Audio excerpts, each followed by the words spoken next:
Your mindset is either your weapon or your weakness. Most people never realize this brutal truth until it's too late. While you're listening to this right now, someone with the exact same opportunities as you is crushing their goals, dominating their field, and living the life you only dream about.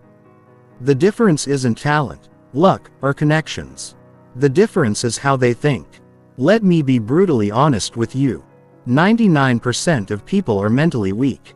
They crumble under pressure, make excuses when things get hard, and settle for mediocrity because they don't have the mental strength to push through. They live their entire lives trapped in their own minds, never realizing that their thoughts are the prison keeping them from everything they want. But here's what champions understand that you don't. Your mind isn't just something you use to think with. It's the most powerful weapon in your arsenal. And when you learn to control it, you can dominate any area of your life. Champions don't just have different habits or strategies.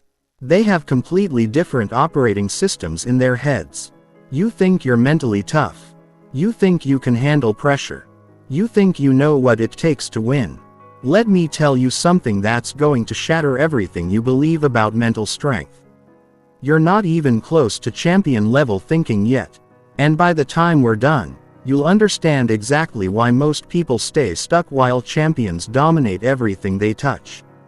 This isn't just another motivational speech. This is a complete mental transformation. You're about to discover the exact psychological patterns that separate winners from losers, champions from quitters, and legends from the forgotten. But here's the thing. Most people will never understand. Knowledge without application is worthless. Champions don't just learn these principles. They live them, breathe them, and become them. Every second you waste thinking like average people, you're losing money, opportunities, and time you'll never get back. While you hesitate, someone else is already applying these principles. While you doubt, champions are already 3 steps ahead. The question isn't whether these principles work. The question is whether you have the courage to apply them. Chapter 1: The Brutal Truth About Mental Weakness. Most people are mentally fragile and don't even know it. They walk through life thinking they're tough, thinking they can handle anything, thinking they're ready for success. But the moment real pressure hits, the moment life throws them a curveball, the moment they face actual adversity, they crumble like a house of cards. Here's what's happening in your mind right now that you don't even realize. You're running on autopilot, letting your emotions control your actions, letting fear dictate your decisions, and letting doubt sabotage your potential. You think you're making conscious choices, but you're actually being controlled by mental patterns you've never examined. The average person's mind is chaos. It's a constant stream of negative thoughts, self-doubt, excuses, and limitations. They wake up already defeated, go through their day reacting to circumstances instead of creating them, and go to bed wondering why they're not where they want to be. This is mental weakness and it's destroying your life. But here's what's even worse. Most people actually enjoy their mental weakness. They love having excuses. They love being victims. They love pointing to external circumstances and saying, "That's why I can't succeed." Because taking responsibility for their mindset, taking control of their thoughts, and doing the mental work required to win is too hard. Champions operate on a completely different level. They don't just think positive thoughts. They program their minds for victory. They don't just hope for success. They engineer it through relentless mental discipline. They don't just want to win. They expect to win because they've trained their minds to accept nothing less. The first mental trap that keeps people weak is the comfort zone addiction. You've become so comfortable with mediocrity that excellence feels foreign. You've convinced yourself that your current level is acceptable, that your current results are okay, that your current life is fine, but fine is the enemy of extraordinary. Good enough is the enemy of greatness. Champions are allergic to comfort. They seek discomfort because they know that's where growth happens. They deliberately put themselves in challenging situations because they know pressure creates diamonds. They don't avoid difficult conversations, hard decisions, or uncomfortable truths. They run toward them because they know that's where the real rewards are. The second mental trap is the excuse factory. Your mind has become a manufacturing plant for reasons why you can't succeed. I don't have time. I don't have money. I don't have connections. I don't have experience. I don't have support. These aren't reasons. These are excuses. And excuses are the enemy of execution. Champions don't make excuses. They make solutions. When faced with an obstacle, they don't ask, "Why me?" They ask, "How can I use this?" When confronted with a limitation, they don't see a barrier. They see a challenge to overcome. When presented with a problem, they don't see a reason to quit. They see an opportunity to prove their mental toughness. The third mental trap is the victim mentality. You've convinced yourself that life is happening to you instead of realizing that you're creating your life through your thoughts, decisions, and actions. You blame your circumstances, your upbringing, your competition, your boss, your economy, your luck. But champions know the truth. Life doesn't happen to you. You happen to life. Champions take extreme ownership of everything in their lives. They don't blame external factors for their failures. They examine their own mindset, their own decisions, their own effort. They know that blaming others is giving away their power. And champions never give away their power. They take responsibility, not because they're at fault, but because they know responsibility is the price of control. Stop right now and ask yourself this question. Which mental trap are you living in? Are you addicted to comfort? Are you manufacturing excuses? Are you playing the victim? Be honest with yourself. Because if you can't face the truth about your current mental state, you'll never develop the mental strength to change it. Here's what champions do differently. They audit their thoughts like a business audits their finances. They examine every belief, every assumption, every mental pattern. They ask themselves, is this thought helping me win or helping me lose? If it's not serving their success, they eliminate it. If it's not moving them forward, they replace it. But here's what's even more important. Champions don't just remove negative thoughts, they install positive programming.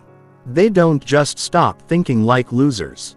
They start thinking like winners. They don't just eliminate weakness. They build strength. They understand that mental transformation isn't about removing bad thoughts. It's about installing better ones. The difference between champions and everyone else isn't talent. It's mental programming. Champions have programmed their minds for success while everyone else has programmed their minds for failure. Champions expect to win while everyone else expects to lose. Champions see opportunities while everyone else sees obstacles. Champions focus on solutions while everyone else focuses on problems. You think you understand mental toughness. You think you know what it means to be mentally strong. Let me tell you something that's going to humble you. Real mental toughness isn't about being emotionless. It's about feeling the fear and acting anyway. It's about experiencing doubt and pushing through it. It's about facing failure and using it as fuel. Champions feel the same emotions you feel. They experience fear, doubt, anxiety, and uncertainty. The difference is they don't let these emotions control their actions. They feel the fear and do it anyway. They experience doubt and push through it. They face uncertainty and use it as motivation to work harder. Mental weakness is letting your emotions make your decisions. Mental strength is making your decisions despite your emotions. Mental weakness is avoiding anything that makes you uncomfortable. Mental strength is seeking discomfort because you know it makes you stronger. Mental weakness is making excuses when things get hard. Mental strength is finding solutions when things get impossible. But here's the brutal truth about your current mental state. You're not even close to champion-level thinking yet. You're still making decisions based on how you feel instead of what you know you need to do. You're still avoiding discomfort instead of embracing it. You're still making excuses instead of making progress. The gap between where you are and where champions operate is massive. But here's the good news. That gap can be closed. That distance can be traveled. That transformation can happen. But only if you're willing to do the mental work that 99% of people refuse to do. Champions don't just think differently. They think relentlessly. They don't just have positive thoughts. They have systematic positive thinking. They don't just believe in themselves. They have unshakable self-belief built on a foundation of mental discipline. They don't just hope for success. They program their minds for inevitable victory. You want to know the real secret? Champions are not born. They're made. They're forged through mental discipline, shaped by relentless practice, and created through systematic thinking. Every champion you admire was once exactly where you are right now. The difference is they made the decision to change their mental programming. But here's what separates the champions from the wannabes. Champions don't just learn about mental toughness, they live it. They don't just understand these principles, they apply them ruthlessly. They don't just want to change their minds. They commit to the daily practice required to transform their thinking. Most people will listen to this and do nothing. They'll nod their heads, agree with the principles, and go back to their old mental patterns. They'll get excited about the possibility of change but never commit to the process of transformation. They'll want the results of champion thinking without doing the work of champion thinking. You're different. You're here because you're ready to face the brutal truth about your mental weakness.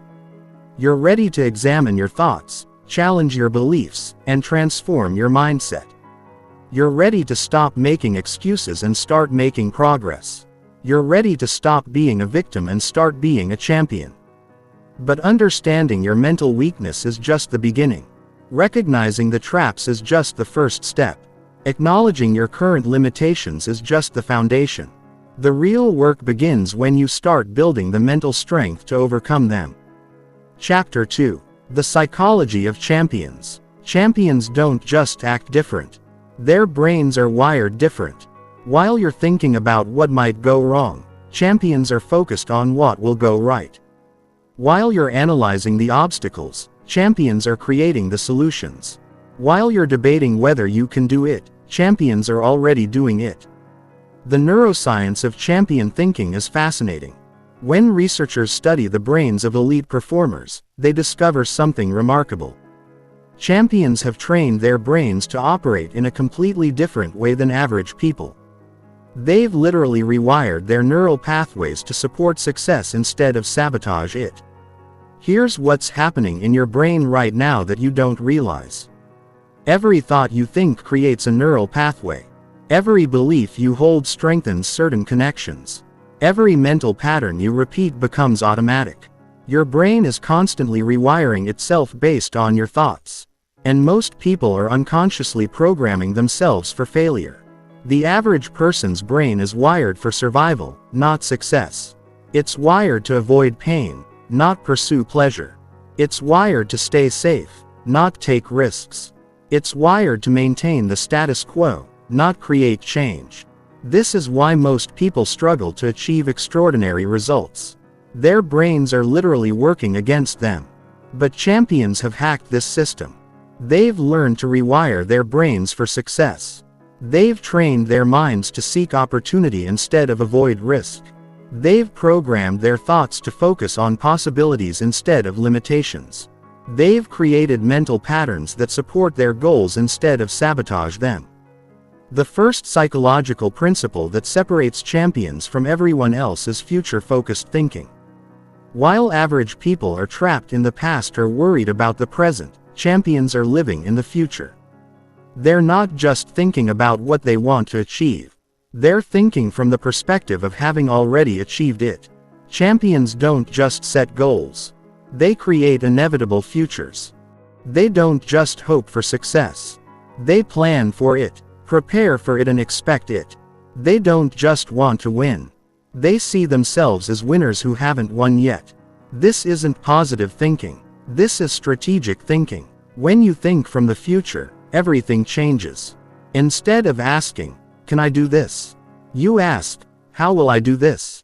Instead of wondering, "What if I fail?" you ask, "How will I succeed?" Instead of focusing on the problems, you focus on the solutions. Instead of seeing obstacles, You see stepping stones.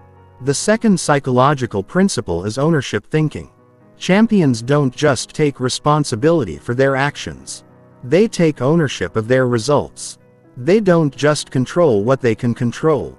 They find ways to influence what they can't control. They don't just accept their circumstances. They create their circumstances. Ownership thinking means you stop being a victim of your environment and start being the architect of your destiny. You stop reacting to life and start creating life. You stop letting external factors determine your internal state and start letting your internal state determine your external results. Champions understand that they are not products of their circumstances. They are products of their decisions. They are not victims of their environment. They are creators of their environment. They are not slaves to their emotions. They are masters of their emotions. They are not prisoners of their past. They are architects of their future. The third psychological principle is abundance thinking. While average people operate from scarcity, champions operate from abundance. While average people see limited opportunities, champions see unlimited possibilities. While average people compete for scraps, champions create new markets. While average people think small, champions think massive. Abundance thinking isn't about being unrealistic. It's about being expansive. It's about seeing opportunities where others see obstacles. It's about creating value where others see scarcity. It's about thinking bigger when others think smaller. It's about playing to win when others play not to lose. Champions don't just think they can have more. They think they can create more. They don't just want a bigger slice of the pie. They want to create a bigger pie. They don't just compete in existing markets. They create new markets. They don't just follow trends. They set trends. But here's what's even more important. Champions don't just think abundantly about external resources. They think abundantly about their own capabilities. They don't just believe they can do more. They believe they can become more. They don't just want to achieve more, they want to contribute more. The fourth psychological principle is systems thinking. Champions don't just focus on goals. They focus on systems. They don't just think about outcomes. They think about processes. They don't just want results. They want to create the systems that produce results automatically. Systems thinking means you stop relying on motivation and start relying on mechanisms. You stop depending on willpower and start depending on workflows. You stop hoping for success and start engineering success. You stop leaving things to chance and start creating things by design.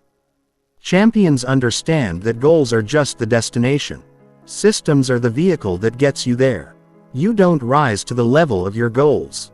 You fall to the level of your systems. If you want to achieve champion-level results, you need to create champion-level systems. The fifth psychological principle is growth thinking. Champions don't just want to win once. They want to keep winning. They don't just want to achieve a goal. They want to keep achieving bigger goals. They don't just want to be successful. They want to be increasingly successful. Growth thinking means you're never satisfied with your current level. You're always pushing to the next level. You're never content with your current capabilities. You're always developing new capabilities. You're never finished learning. You're always finding new ways to improve. Champions understand that success is not a destination. It's a journey. It's not something you achieve once and then maintain. It's something you create continuously. It's not about getting to the top. It's about staying on top by continuing to climb. But here's the brutal truth about your current psychology. You're still thinking like average people think. You're still operating from scarcity instead of abundance. You're still focused on problems instead of solutions. You're still thinking about what you can't do instead of what you can do. The gap between your current psychology and champion psychology is enormous. But here's what champions understand that you don't. Psychology is not fixed. It's flexible. It's not permanent. It's programmable. It's not something you're born with. It's something you build. Champions have deliberately programmed their psychology for success. They've systematically eliminated limiting beliefs and installed empowering beliefs. They've consciously chosen their mental patterns instead of unconsciously accepting them. They've taken control of their psychology instead of letting their psychology control them. You want to know the real secret to champion psychology. It's not about being positive all the time. It's about being purposeful all the time. It's not about feeling good all the time. It's about thinking clearly all the time. It's not about being happy all the time. It's about being focused all the time. Champions have learned to separate their emotional state from their mental state. They can feel frustrated and still think clearly. They can experience setbacks and still maintain their focus. They can face uncertainty and still make decisive decisions. They can encounter obstacles and still see opportunities. This is the psychology of champions. It's not about being superhuman. It's about being systematically human. It's about understanding how your mind works and programming it to work for you instead of against you. It's about taking control of your psychology instead of letting your psychology control you. But understanding champion psychology is just the beginning. You need to start installing these psychological principles in your own mind. You need to start rewiring your brain for success instead of accepting its current wiring for survival. You need to start thinking like a champion instead of just understanding how champions think. Most people will hear about these psychological principles and do nothing with them. They'll think they're interesting but never apply them. They'll understand them intellectually but never integrate them emotionally. They'll know about them theoretically but never use them practically. You're different. You're not just here to learn about champion psychology. You're here to develop champion psychology. You're not just here to understand how champions think. You're here to start thinking like a champion. You're not just here to know these principles. You're here to live these principles. But rewiring your psychology isn't easy. It requires consistent effort, deliberate practice, and relentless commitment. It requires you to examine your current beliefs, challenge your limiting thoughts, and replace your destructive patterns with constructive ones. Chapter 3. Destroying limiting beliefs. Your biggest enemy isn't your competition. It's not the economy. It's not your circumstances. Your biggest enemy is the voice in your head that tells you why you can't succeed. That voice has been programmed by years of conditioning, and it's keeping you trapped in a mental prison you don't even realize you're in. Every single day you wake up and that voice starts talking. It tells you why today won't be different from yesterday. It reminds you of your past failures. It whispers about all the reasons you should play it safe. It convinces you that dreaming big is unrealistic and that settling for less is practical. This voice isn't protecting you. It's imprisoning you. It's not keeping you safe. It's keeping you small. It's not being realistic. It's being destructive. And until you learn to silence that voice and replace it with the voice of a champion, you'll never achieve champion-level results. Limiting beliefs are like invisible chains. You can't see them, but they control every move you make. They determine what you think is possible, what you think you deserve, and what you think you're capable of. They operate below the level of conscious awareness, but they influence every decision you make. The first step in destroying limiting beliefs is recognizing them. Most people don't even know they have limiting beliefs. They think their thoughts are facts instead of recognizing them as programmed patterns. They think their beliefs are reality instead of understanding that their beliefs create their reality. Here are the most common limiting beliefs that keep people trapped in mediocrity. I'm not smart enough. I don't have enough experience. I don't have enough money. I don't have enough time. I'm too old. I'm too young. I don't have the right connections. I don't have the right background. Champions don't have different circumstances. They have different beliefs about their circumstances. Champions don't have more resources. They have more resourcefulness. Champions don't have fewer obstacles. They have more determination to overcome obstacles. Champions don't have different problems. They have different responses to problems. The second step in destroying limiting beliefs is challenging them. You need to examine every belief you hold and ask yourself, is this belief helping me succeed or helping me fail? If it's not serving your success, you need to eliminate it. If it's not moving you forward, you need to replace it. Champions don't just challenge their limiting beliefs, they obliterate them. They don't just question their negative thoughts, they destroy them. They don't just doubt their doubts, they annihilate them. They understand that limiting beliefs are not facts. They're just thoughts that have been repeated so often they feel like facts. The third step in destroying limiting beliefs is replacing them with empowering beliefs.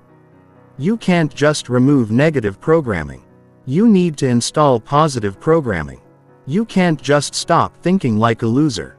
You need to start thinking like a winner. You can't just eliminate limiting beliefs. You need to create empowering beliefs. Champions have systematically installed empowering beliefs that support their success. Instead of "I'm not smart enough," they believe "I can learn anything I need to learn." Instead of "I don't have enough experience," they believe "I can gain experience by taking action." Instead of "I don't have enough money," they believe "I can create the money I need." But here's what most people don't understand about beliefs. They're not just thoughts. They're commands to your subconscious mind. They're not just ideas. They're instructions to your nervous system. They're not just opinions. They're orders to your behavior. What you believe becomes what you achieve. Champions understand that beliefs are self-fulfilling prophecies. If you believe you can succeed, you'll find ways to succeed. If you believe you'll fail, you'll find ways to fail. If you believe you're capable, you'll act capable. If you believe you're limited, you'll act limited. Your beliefs become your reality. The fourth step in destroying limiting beliefs is finding evidence for your new empowering beliefs. Your mind needs proof that your new beliefs are true. You need to find examples of people who have succeeded despite having the same limitations you think you have. You need to find evidence that your new beliefs are possible. Champions don't just hope their empowering beliefs are true. They find proof that they're true. They don't just think they can succeed. They find evidence that success is possible. They don't just believe they can overcome obstacles. They find examples of people who have overcome similar obstacles. The fifth step in destroying limiting beliefs is taking action that aligns with your empowering beliefs. Beliefs without action are just wishful thinking. Empowering thoughts without empowering actions are just fantasies. You need to act as if your empowering beliefs are already true. Champions don't just think like winners, they act like winners. They don't just believe they can succeed. They behave like successful people. They don't just have empowering beliefs. They have empowering behaviors that reinforce their empowering beliefs. But here's the brutal truth about your current belief system. It's filled with limitations that you've accepted as facts. You've convinced yourself that your circumstances are permanent, that your limitations are unchangeable, and that your current level is your maximum potential. You're wrong. The beliefs that are keeping you trapped are not facts. They're just thoughts that have been repeated so often they feel like facts. They're not reality. They're just interpretations of reality that you've accepted without question. They're not truth. They're just stories you've told yourself about why you can't succeed. Champions have the same access to success that you do. They have the same opportunities, the same resources, and the same potential. The difference is they have different beliefs about what's possible. They have different stories about what they can achieve. They have different interpretations of what their circumstances mean. You want to know the real secret to destroying limiting beliefs. It's not about positive thinking. It's about truthful thinking. It's about recognizing that your limiting beliefs are lies and replacing them with empowering truths. It's about understanding that your current beliefs are not facts about reality. They're just facts about your current programming. Champions don't just think positively. They think accurately. They don't just believe good things about themselves. They believe true things about their potential. They don't just hope for the best. They expect the best because they know they can create the best. The process of destroying limiting beliefs is not easy. It requires you to examine thoughts you've never questioned, challenge beliefs you've never doubted, and replace patterns you've never recognized. It requires you to be brutally honest about the stories you've been telling yourself about why you can't succeed. But here's what happens when you destroy your limiting beliefs. You stop seeing obstacles and start seeing opportunities. You stop focusing on problems and start focusing on solutions. You stop making excuses and start making progress. You stop limiting yourself and start liberating yourself. Champions understand that the only limits that matter are the ones you accept. The only barriers that stop you are the ones you believe in. The only obstacles that defeat you are the ones you surrender to. The only failure that destroys you is the failure to challenge your own limiting beliefs. Most people will hear about limiting beliefs and do nothing to eliminate them. They'll recognize them intellectually, but never address them emotionally. They'll understand they have them, but never do the work to remove them. They'll know they're limiting, but never take action to change them. You're different. You're not just here to learn about limiting beliefs. You're here to destroy them. You're not just here to understand how they work. You're here to eliminate them from your life. You're not just here to recognize them. You're here to replace them with empowering beliefs that support your success. But destroying limiting beliefs is just the beginning. Once you've eliminated the mental barriers that have been holding you back, you need to build the mental strength to move forward. You need to develop the confidence to pursue your goals without hesitation or doubt. Chapter 4. Building Unshakable Confidence. Confidence isn't something you have. It's something you build. It's not a personality trait you're born with. It's a skill you develop through deliberate practice. It's not about feeling good about yourself all the time. It's about trusting yourself to handle whatever comes your way. Most people think confidence comes from external validation. They think it comes from other people telling them they're good enough, smart enough, or capable enough. They think it comes from achievements, accomplishments, or recognition. But this kind of confidence is fragile because it depends on factors outside your control. Champions build confidence from the inside out. They don't wait for external validation to feel confident. They create internal validation through their actions, their preparation, and their commitment to excellence. They don't need other people to tell them they're capable. They prove it to themselves through their behavior. The first component of unshakable confidence is self-awareness. You need to know your strengths, your weaknesses, your values, and your capabilities. You need to understand what you're good at, what you need to improve, and what you stand for.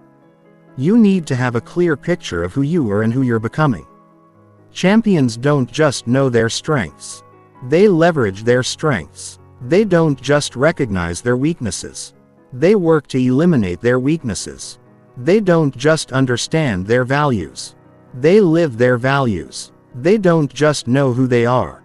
They become who they want to be. Self-awareness isn't about being self-critical. It's about being self-honest. It's not about focusing on your flaws. It's about understanding your potential. It's not about judging yourself harshly. It's about assessing yourself accurately so you can improve yourself systematically. The second component of unshakable confidence is self-acceptance. You need to accept yourself as you are while working to become who you want to be. You need to embrace your current level while striving for the next level. You need to love yourself enough to demand more from yourself.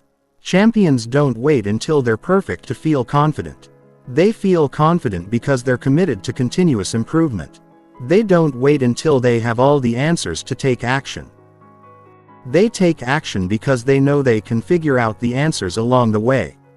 Self-acceptance isn't about being complacent. It's about being compassionate with yourself while maintaining high standards.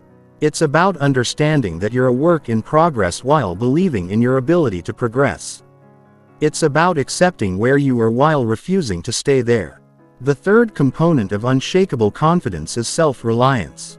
You need to develop the ability to depend on yourself, to trust your judgment, and to make decisions without constantly seeking approval from others. You need to become your own source of validation, motivation, and direction. Champions don't need permission to pursue their goals. They give themselves permission. They don't need approval to take action. They approve of their own actions. They don't need validation to feel worthy. They validate themselves through their efforts and their commitment to excellence. Self-reliance isn't about being isolated. It's about being independent. It's not about rejecting help from others. It's about not depending on others for your sense of self-worth. It's not about being arrogant. It's about being autonomous. The fourth component of unshakable confidence is competence. You need to develop the skills, knowledge, and abilities that allow you to perform at a high level. You need to become so good at what you do that your confidence is based on your capability, not just your feelings. Champions don't just feel confident. They are confident because they've earned the right to be confident through their preparation, their practice, and their performance. They don't just believe in themselves. They have evidence that their belief is justified. Competence isn't about being perfect. It's about being prepared. It's not about knowing everything. It's about knowing enough to get started and learning the rest along the way. It's not about being the best. It's about being your best. The fifth component of unshakable confidence is courage. You need to develop the ability to act despite fear, to move forward despite uncertainty, and to take risks despite the possibility of failure. You need to become comfortable with discomfort and confident in your ability to handle whatever comes your way. Champions don't wait until they feel fearless to take action. They take action despite feeling fearful. They don't wait until they have certainty to move forward. They move forward despite uncertainty. They don't wait until success is guaranteed to take risks. They take risks because they know that's where the greatest rewards are. Courage isn't about being reckless. It's about being brave. It's not about ignoring risks. It's about taking calculated risks. It's not about being stupid. It's about being strategic while maintaining the willingness to act despite imperfect information. But here's the brutal truth about your current confidence level. It's not where it needs to be. You're still looking for external validation instead of creating internal validation. You're still waiting for permission instead of giving yourself permission. You're still seeking approval instead of trusting your own judgment. Real confidence isn't about feeling good about yourself all the time. It's about trusting yourself to handle whatever comes your way. It's not about being positive all the time. It's about being prepared all the time. It's not about never feeling doubt. It's about acting despite doubt. Champions have trained themselves to act confidently even when they don't feel confident. They understand that confidence is not a prerequisite for action. It's a result of action. They don't wait until they feel confident to act. They act and build confidence through their actions. You want to know the real secret to unshakable confidence. It's not about never failing. It's about failing forward. It's not about never making mistakes. It's about learning from your mistakes. It's not about being perfect. It's about being persistent. Champions have failed more times than average people have tried.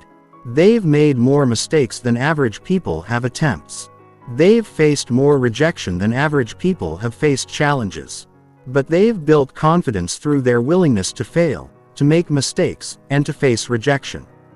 The process of building unshakable confidence is not comfortable. It requires you to push beyond your comfort zone, to take risks you've never taken, and to face fears you've been avoiding. It requires you to prove to yourself that you can handle more than you think you can. But here's what happens when you build unshakable confidence. You stop hesitating and start acting. You stop doubting and start deciding.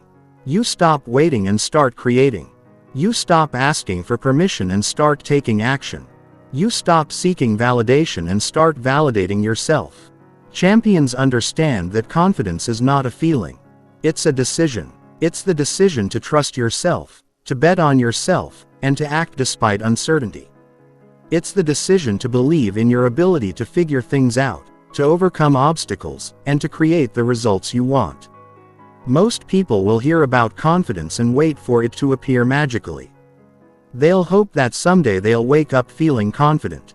They'll wish for confidence, but never do the work to build it.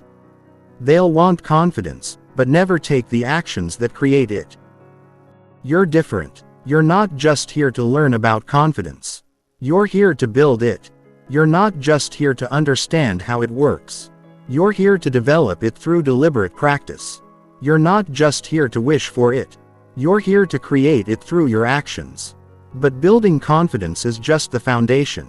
Once you have unshakable confidence in your abilities, you need to develop the discipline to use those abilities consistently. You need to create the systems and habits that allow you to perform at your peak regardless of how you feel. Chapter 5. The Discipline Code. Motivation is for amateurs. Champions run on discipline.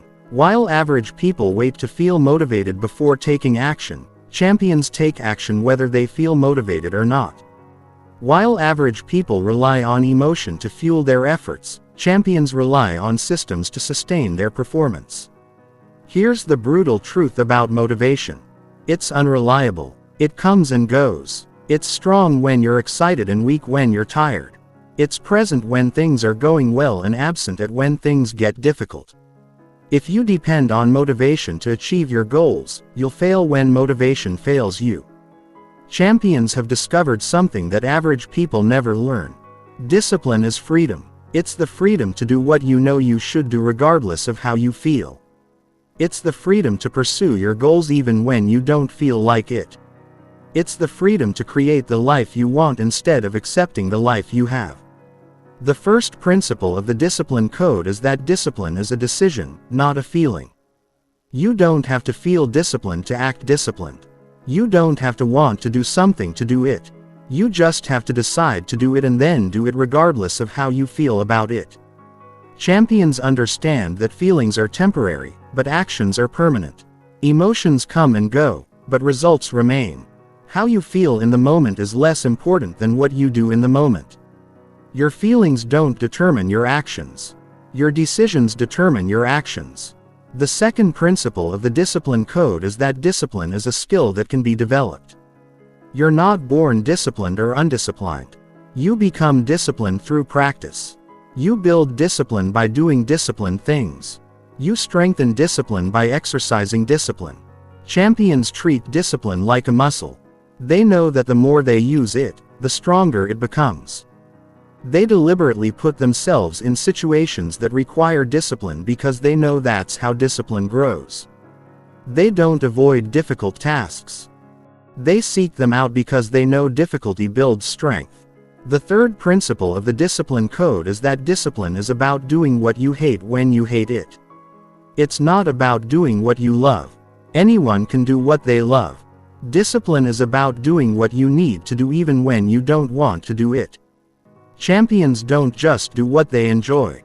They do what they need to do to achieve their goals. They don't just work when they feel like it. They work especially when they don't feel like it. They don't just perform when they're inspired. They perform when they're tired, frustrated, and unmotivated. The fourth principle of the discipline code is that discipline creates momentum.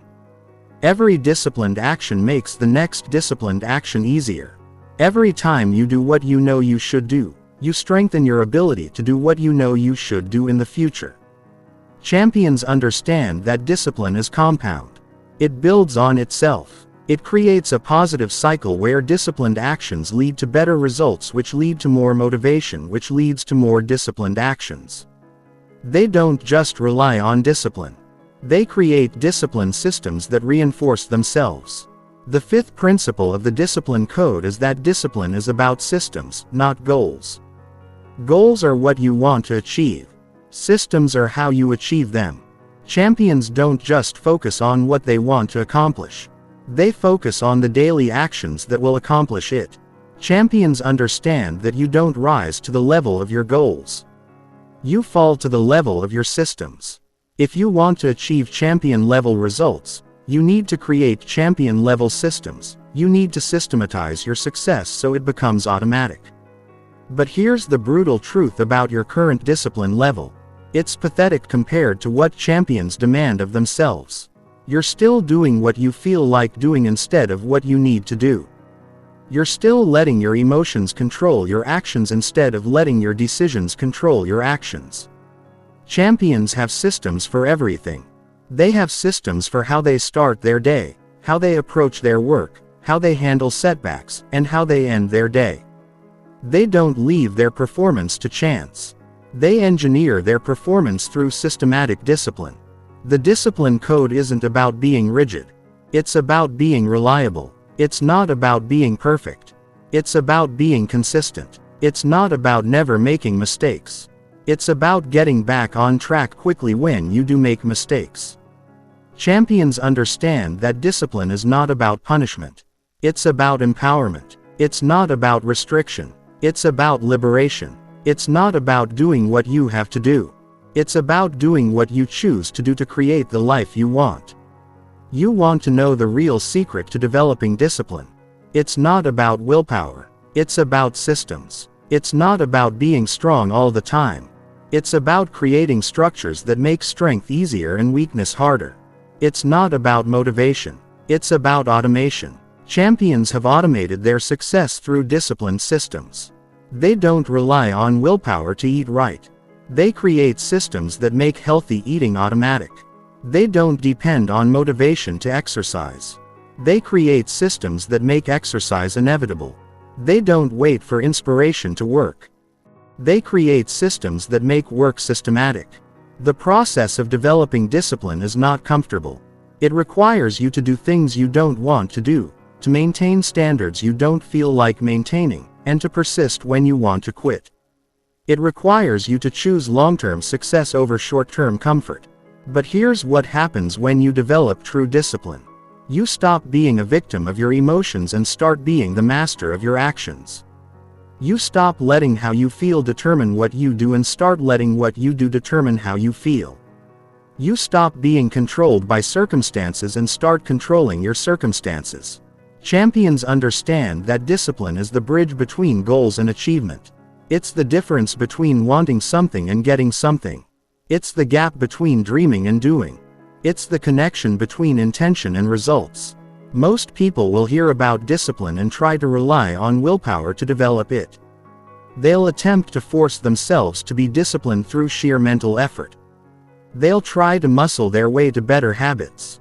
But willpower is limited and willpower depletes. You're different. You're not just here to learn about discipline. You're here to systematize it. You're not just here to understand how it works. You're here to create systems that make discipline automatic. You're not just here to want more discipline. You're here to engineer more discipline. But discipline without mental toughness is just compliance. You need to develop the mental strength to maintain your discipline even when facing adversity, setbacks, and challenges. You need to build the mental resilience that allows you to persist when others quit.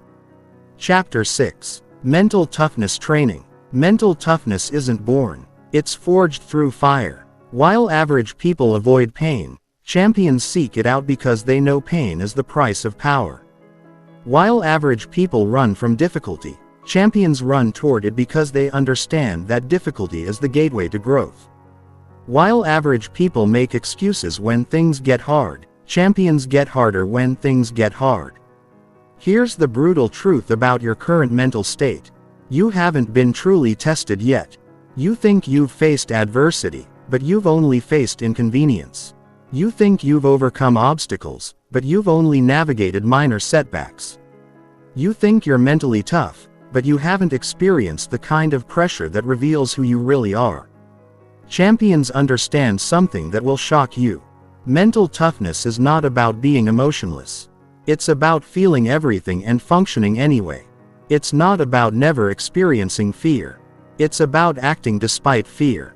It's not about avoiding pain. It's about using pain as fuel for your fire. The first principle of mental toughness training is stress inoculation. You need to deliberately expose yourself to stress so you can build immunity to pressure. You need to put yourself in uncomfortable situations so comfort becomes your natural state. You need to practice performing under pressure so pressure becomes your performance enhancer. Champions don't wait for pressure to find them. They create pressure for themselves. They don't avoid stressful situations. They seek them out. They don't try to eliminate stress from their lives. They try to harness stress as a tool for improvement. They understand that stress is not the enemy. Unmanaged stress is the enemy. Stress inoculation means you deliberately make things harder for yourself so real challenges feel easier. You practice in conditions that are more difficult than actual performance conditions. You train at a higher intensity than you'll need to compete. You prepare for worse scenarios than you're likely to face. The second principle of mental toughness training is adversity addiction. You need to develop a craving for challenges, an appetite for obstacles, and a hunger for hardship. You need to become the kind of person who gets excited when things get difficult because you know that's where you separate yourself from everyone else. Champions are addicted to adversity because they know adversity reveals character. Easy times reveal nothing. Anyone can perform when everything is going well. Champions prove themselves when everything is going wrong. They don't just survive adversity. They thrive in adversity. Adversity addiction doesn't mean you enjoy suffering. It means you appreciate the growth that comes from suffering.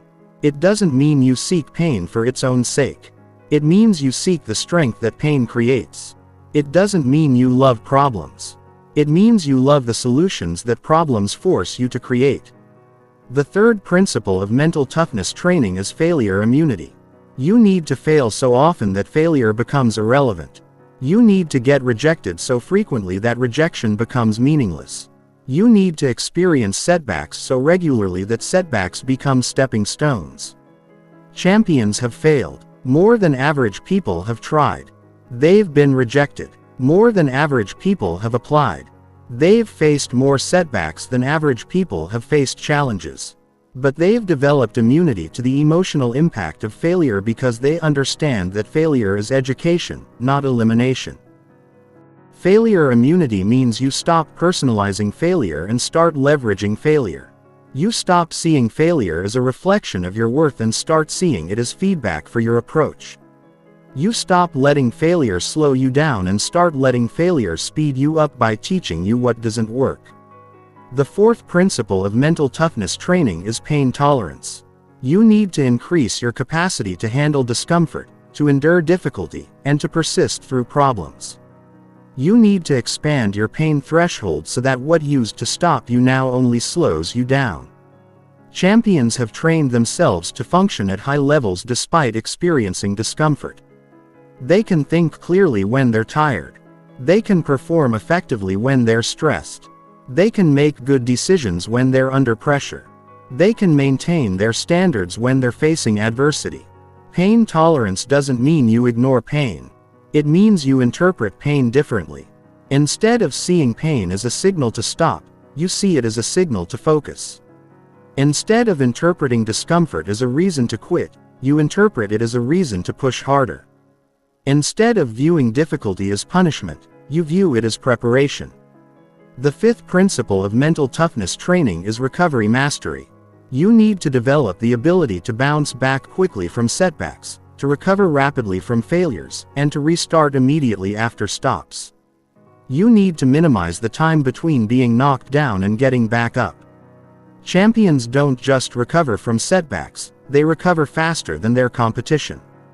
They don't just bounce back from failures. They bounce back stronger than before. They don't just restart after stops. They restart with more momentum than they had originally. Recovery mastery means you develop systems for processing setbacks quickly and getting back to peak performance immediately. You don't waste time feeling sorry for yourself. You don't spend energy blaming others. You don't lose momentum dwelling on what went wrong.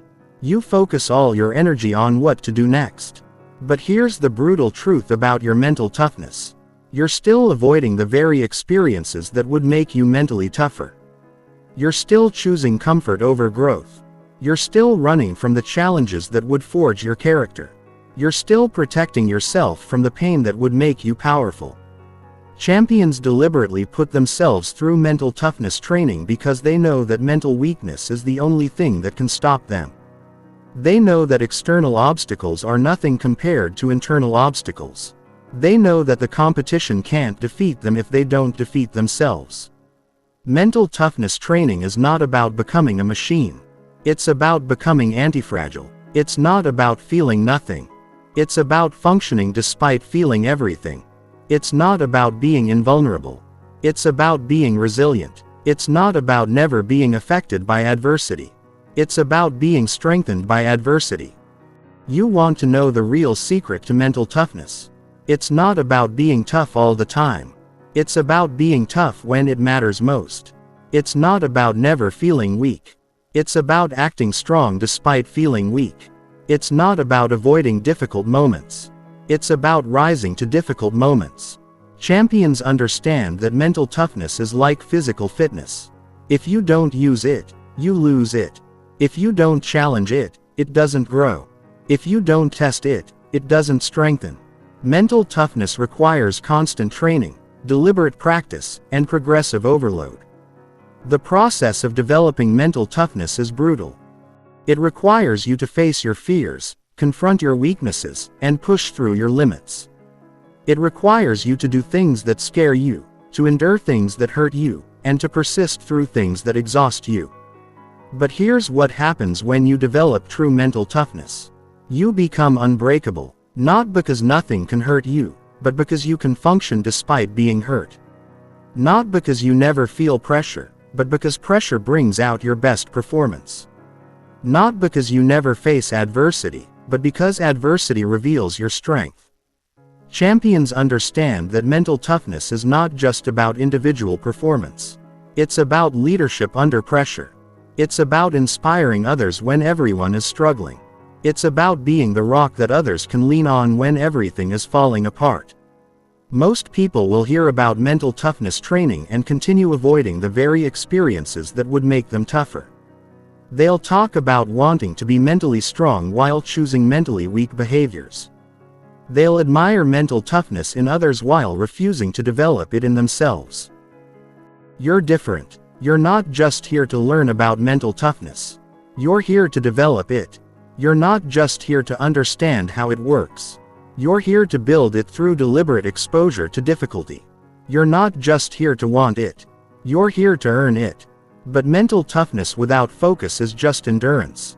You need to develop the ability to concentrate your mental energy like a laser beam to eliminate distractions and to maintain peak attention even under pressure. Chapter 7. The Focus Domination Method. In a world of distractions, focus is your superpower. While everyone else is scattered, fragmented, and pulled in 1,000 different directions, champions have developed the ability to concentrate their mental energy like a weapon. They don't just pay attention, they command attention. They don't just focus, they dominate focus. Here's the shocking truth about your current focus level. It's pathetic. You think you can focus because you can concentrate for a few minutes at a time. You think you have good attention because you can complete basic tasks.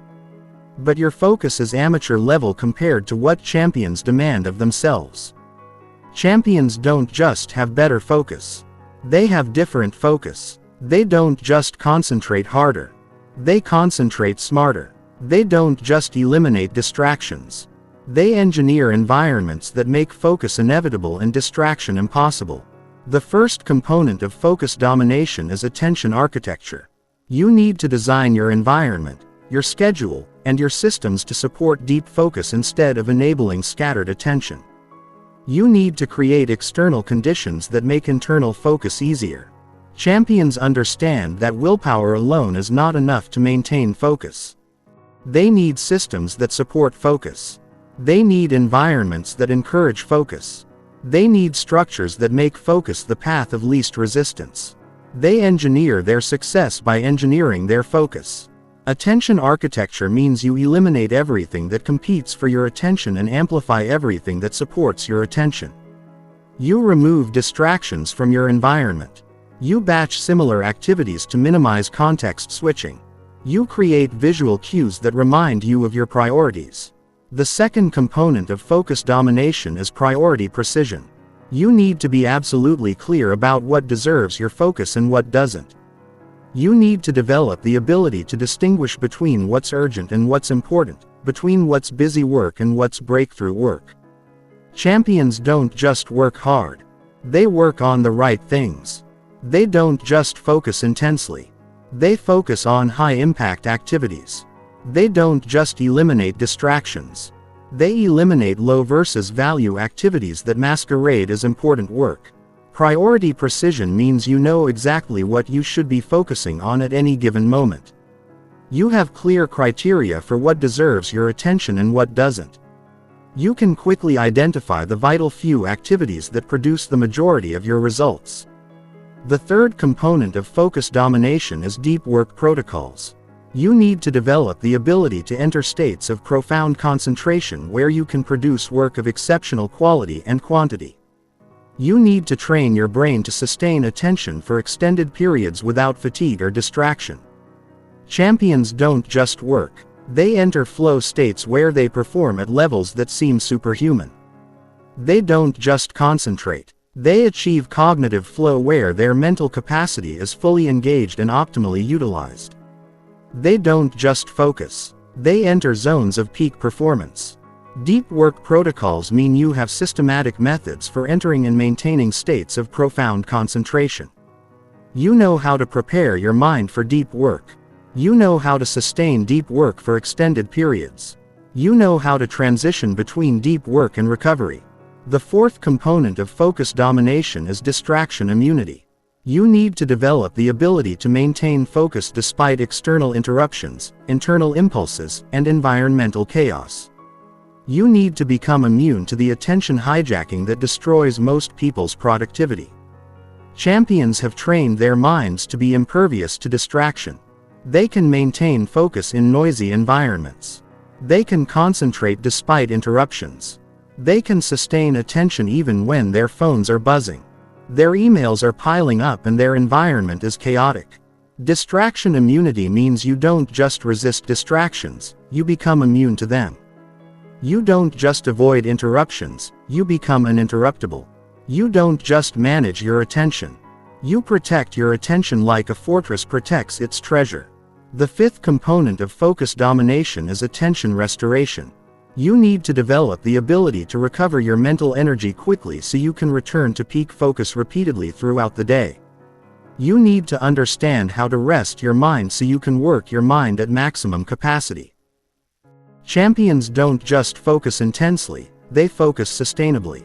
They don't just work hard. They work smart by alternating between intense focus and strategic recovery. They don't just push their minds to the limit. They know how to restore their minds to full capacity. Attention restoration means you have systematic methods for recovering your mental energy. You know how to rest without becoming lazy. You know how to recharge without losing momentum. You know how to restore your focus so you can dominate your next work session. But here's the brutal truth about your current focus abilities. You're still letting your environment control your attention instead of controlling your environment to support your attention. You're still reacting to distractions instead of proactively eliminating them. You're still working scattered instead of working concentrated. Champions have turned focus into a competitive advantage. While their competition is distracted, they're concentrated. While others are scattered, they're focused. While everyone else is doing busy work, they're doing breakthrough work. Focus is their secret weapon. The focus domination method is not about working more hours. It's about working better hours. It's not about being busy all the time. It's about being productive when it matters. It's not about never taking breaks. It's about taking strategic breaks that enhance rather than diminish your focus. You want to know the real secret to dominating focus. It's not about perfect concentration. It's about practical concentration. It's not about never getting distracted. It's about returning to focus quickly when you do get distracted. It's not about superhuman attention. It's about systematic attention. Champions understand that focus is a skill that can be trained, developed, and strengthened through deliberate practice. They don't just hope for better focus. They train for better focus. They don't just wish they could concentrate better. They practice concentrating better. The process of developing focus domination is challenging because it requires you to go against the grain of modern society. Everything in your environment is designed to fragment your attention, scatter your focus, and hijack your concentration. Developing focus domination is swimming upstream. But here's what happens when you master focus domination. You accomplish in hours what others accomplish in days. You produce work of exceptional quality while others produce work of mediocre quality. You make progress on important projects while others get lost in busy work. Champions understand that focus is not just about individual productivity. It's about creating work that matters. It's about producing results that make a difference. It's about using your limited attention to create unlimited value. Most people will hear about focus domination and continue living with scattered attention. They'll complain about being distracted while continuing to choose distracting behaviors. They'll wish they could focus better while refusing to engineer environments that support focus. You're different. You're not just here to learn about focus. You're here to dominate it. You're not just here to understand how concentration works. You're here to develop concentration that's so powerful it becomes your competitive advantage. You're not just here to want better focus. You're here to create better focus. But focus without pressure. Performance is just concentration in comfortable conditions. You need to develop the ability to maintain peak focus even when the stakes are high. The pressure is intense and everything is on the line. Chapter 8. Pressure Performance Mindset. Champions don't crumble under pressure. They thrive in it. While average people fold when the stakes get high, champions rise to meet the moment. While others get nervous when everything is on the line, champions get energized. While most people avoid high-pressure situations, champions seek them out because they know that's where legends are made. Here's the shocking reality about pressure. It doesn't create character. It reveals character. It doesn't make you weak or strong. It shows you what you already are. Pressure is a truth detector. And most people don't like what the truth reveals about their mental strength. You think you perform well under pressure. You think you can handle high-stakes situations. You think you're ready for the big moments. Let me tell you something that's going to humble you. You haven't experienced real pressure yet. You've experienced stress, but stress is not pressure. Pressure is when everything you've worked for is on the line and one decision determines whether you succeed or fail. Champions have a completely different relationship with pressure. They don't see pressure as a burden. They see it as a privilege. They don't view high-stakes situations as threats. They view them as opportunities. They don't experience pressure as something that weighs them down. They experience it as something that lifts them up. The first principle of pressure performance is pressure reprogramming. You need to change your interpretation of what pressure means. Instead of seeing pressure as something negative, you need to see it as something positive. Instead of viewing pressure as a threat, you need to view it as an opportunity. Champions understand that pressure is energy and energy can be channeled. They don't try to eliminate pressure. They try to harness pressure. They don't run from high-stakes situations. They run toward them because they know that's where they can separate themselves from everyone else. Pressure reframing means you stop telling yourself that pressure is bad and start telling yourself that pressure is good. You stop interpreting nervous energy as a sign of weakness and start interpreting it as a sign of importance. You stop seeing high-stakes situations as problems and start seeing them as platforms for greatness. The second principle of pressure performance is physiological mastery. You need to learn how to control your body's response to pressure. So, your physical state supports your mental performance instead of sabotaging it. You need to harness your nervous system as a performance enhancer instead of a performance inhibitor. Champions have learned to use their physiological responses to pressure as fuel for their performance. They don't fight their adrenaline, they channel it. They don't resist their elevated heart rate, they use it. They don't suppress their nervous energy. They direct it toward peak performance. Physiological mastery means you know how to breathe under pressure, how to relax under tension, and how to maintain physical control when your emotions are intense. You understand how to use your body to support your mind when your mind is under attack from pressure. The third principle of pressure performance is mental rehearsal. You need to practice performing under pressure in your mind before you have to perform under pressure in reality. You need to visualize success in high-stakes situations so your brain has a blueprint for peak performance when those situations arise. Champions don't just practice their skills. They practice their mental responses to pressure. They don't just rehearse their techniques. They rehearse their thoughts under stress. They don't just prepare their bodies for performance. They prepare their minds for pressure. Mental rehearsal means you systematically imagine yourself performing at your best in high-pressure situations. You visualize yourself staying calm when others panic. You see yourself making good decisions when others make poor decisions. You rehearse success so success becomes familiar.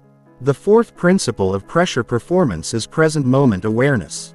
You need to develop the ability to stay completely focused on what's happening right now instead of getting lost in thoughts about what might happen in the future or what happened in the past.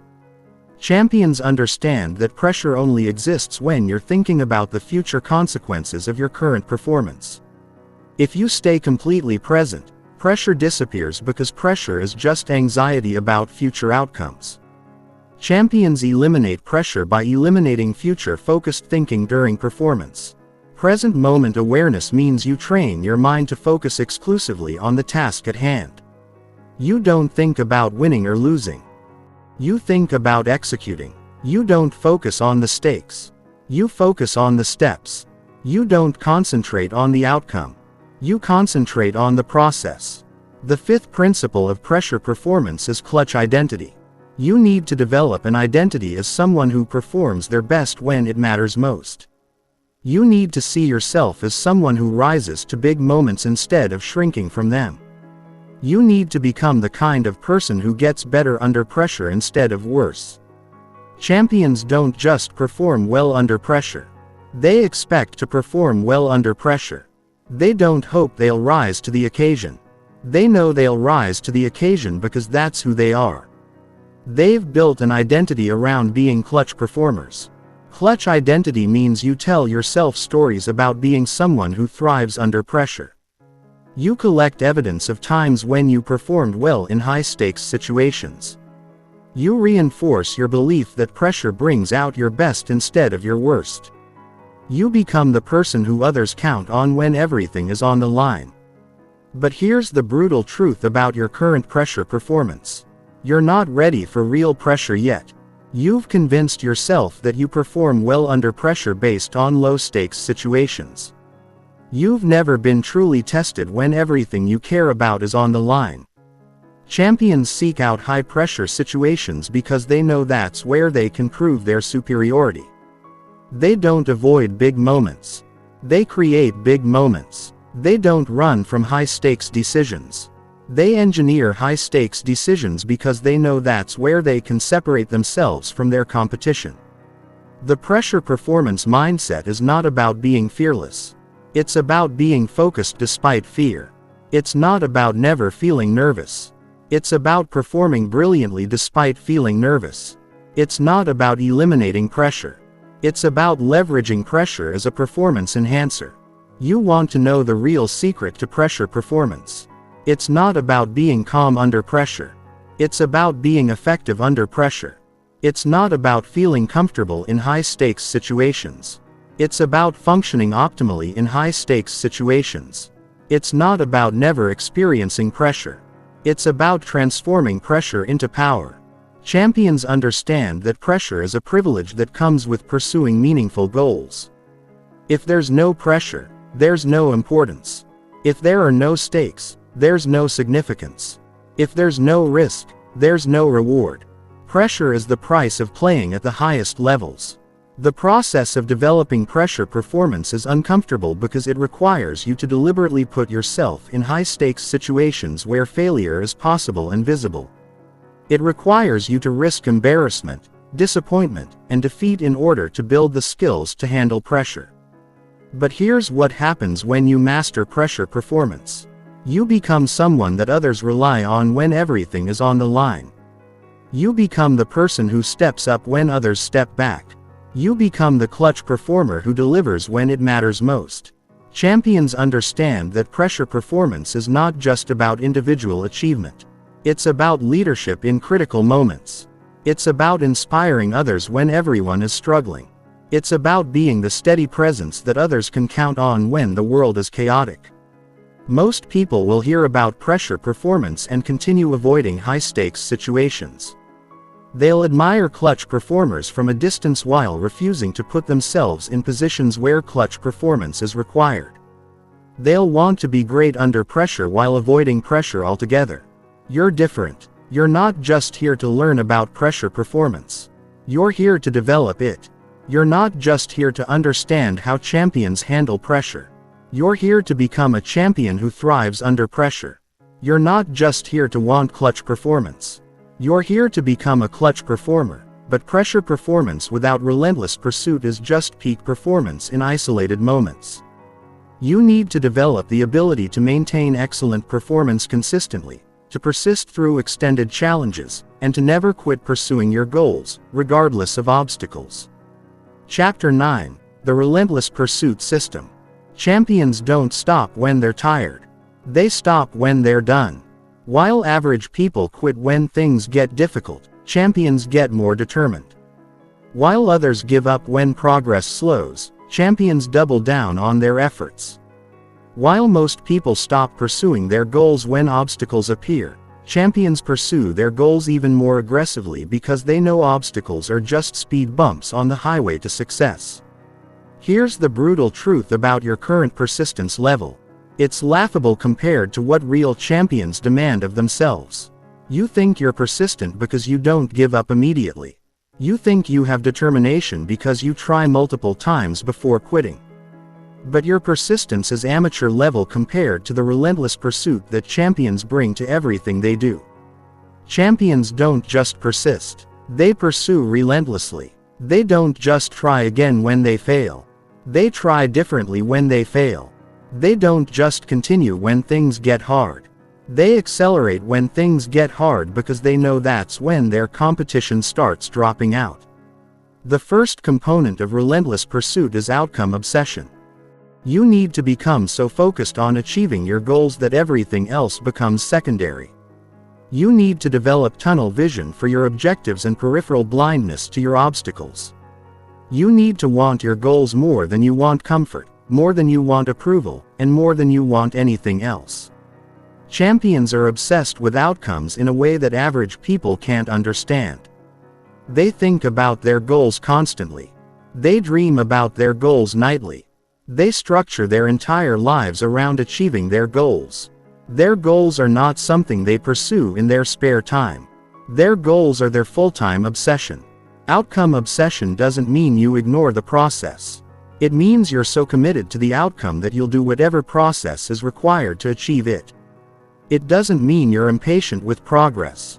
It means you're impatient with excuses. It doesn't mean you rush the journey. It means you refuse to quit the journey. The second component of relentless pursuit is failure leverage. You need to use every failure as fuel for your fire. Instead of allowing failures to extinguish your flame, you need to transform every setback into a setup for a comeback. You need to make every defeat a motivation for victory. Champions don't just recover from failures. They use failures as accelerants for their success. They don't just bounce back from setbacks. They bounce forward from setbacks. They don't just survive defeats. They study defeats to make sure they never happen again. Failure leverage means you extract maximum learning from every failure and convert that learning into improved performance. You don't just experience failure, you mine failure for insights. You don't just endure setbacks, you engineer comebacks. You don't just face defeat. You use defeat as education for eventual victory. The third component of relentless pursuit is momentum multiplication. You need to turn small wins into bigger wins, minor progress into major progress, and tiny steps into giant leaps. You need to understand how to build momentum and how to sustain momentum even when external conditions change. Champions understand that momentum is everything. They know that objects in motion stay in motion and objects at rest stay at rest. They focus on creating momentum when they don't have it and maintaining momentum when they do have it. They understand that momentum makes everything easier. Momentum multiplication means you celebrate small wins to create emotional energy for bigger wins. You stack successes to build confidence for larger challenges. You use current progress as motivation for future progress. You turn every forward movement into fuel for more forward movement. The fourth component of relentless pursuit is obstacle transformation. You need to develop the ability to see every obstacle as an opportunity, every barrier as a breakthrough point, and every problem as a stepping stone to your solution. You need to become someone who gets excited when obstacles appear because you know they're protecting your goals from your competition. Champions don't see obstacles as reasons to quit. They see obstacles as reasons their goals are worth pursuing. They don't view barriers as stop signs. They view them as detour signs. They don't interpret problems as evidence that they should give up. They interpret problems as evidence that they're on the right path. Obstacle transformation means you reframe every difficulty as a strengthening exercise. You interpret every challenge as a skilling opportunity. You see every problem as a creativity enhancement tool. You view every barrier as a character development program. The fifth component of relentless pursuit is energy management. You need to understand how to sustain high performance over extended periods without burning out. You need to know how to push hard when pushing is required and how to recover effectively when recovery is needed. Champions don't just work hard, they work smart. By managing their energy strategically, they don't just push themselves to the limit. They push themselves to the optimal point for sustained performance. They don't just go all out all the time. They know when to sprint and when to pace. Energy management means you have systems for maintaining peak performance over long periods. You know how to recharge without losing momentum. You understand how to rest without becoming lazy. You can sustain intensity without creating burnout. But here's the shocking truth about your pursuit level. You're still giving up too early, too easily, and too often. You're still letting temporary setbacks become permanent sereners. You're still choosing short-term comfort over long-term achievement. You're still quitting when you should be doubling down. Champions pursue their goals with a level of intensity that intimidates their competition. They don't just want to achieve their goals. They need to achieve their goals. They don't just hope for success. They require success. They don't just try to win. They refuse to accept anything other than winning. The relentless pursuit system is not about being stubborn. It's about being strategic. It's not about never changing course. It's about never changing destination. It's not about ignoring feedback. It's about refusing to accept defeat as final. You want to know the real secret to relentless pursuit. It's not about never getting tired. It's about continuing despite being tired. It's not about never feeling discouraged. It's about acting despite feeling discouraged. It's not about never wanting to quit. It's about refusing to quit despite wanting to quit. Champions understand that the difference between success and failure is often just persistence. Most people quit right before they would have succeeded. Most people give up just before they would have broken through. Most people stop pursuing their goals just before their goals would have been achieved. The process of developing relentless pursuit is exhausting because it requires you to continue when everything in you wants to stop. It requires you to persist when logic suggests you should quit. It requires you to keep going when everyone around you is telling you to give up. But here's what happens when you master relentless pursuit. You become unstoppable, not because you never face obstacles, but because you never let obstacles stop you. Not because you never fail, but because you never let failure be final. Not because you never get tired, but because you never let tiredness be an excuse. Champions understand that relentless pursuit is not just about individual achievement. It's about inspiring others to pursue their goals more aggressively. It's about showing others what's possible when you refuse to give up. It's about becoming an example of what human persistence can accomplish. Most people will hear about relentless pursuit and continue giving up when things get difficult. They'll admire persistent people while choosing to quit when faced with obstacles. They'll want to be relentless while choosing to be casual about their goals. You're different. You're not just here to learn about relentless pursuit. You're here to embody it. You're not just here to understand how champions persist. You're here to become a champion who never quits. You're not just here to want relentless pursuit. You're here to become relentlessly persistent. But relentless pursuit without strategic thinking is just hard work in the wrong direction. You need to develop the ability to think ahead, to anticipate challenges, and to position yourself for success before success is obvious to everyone else.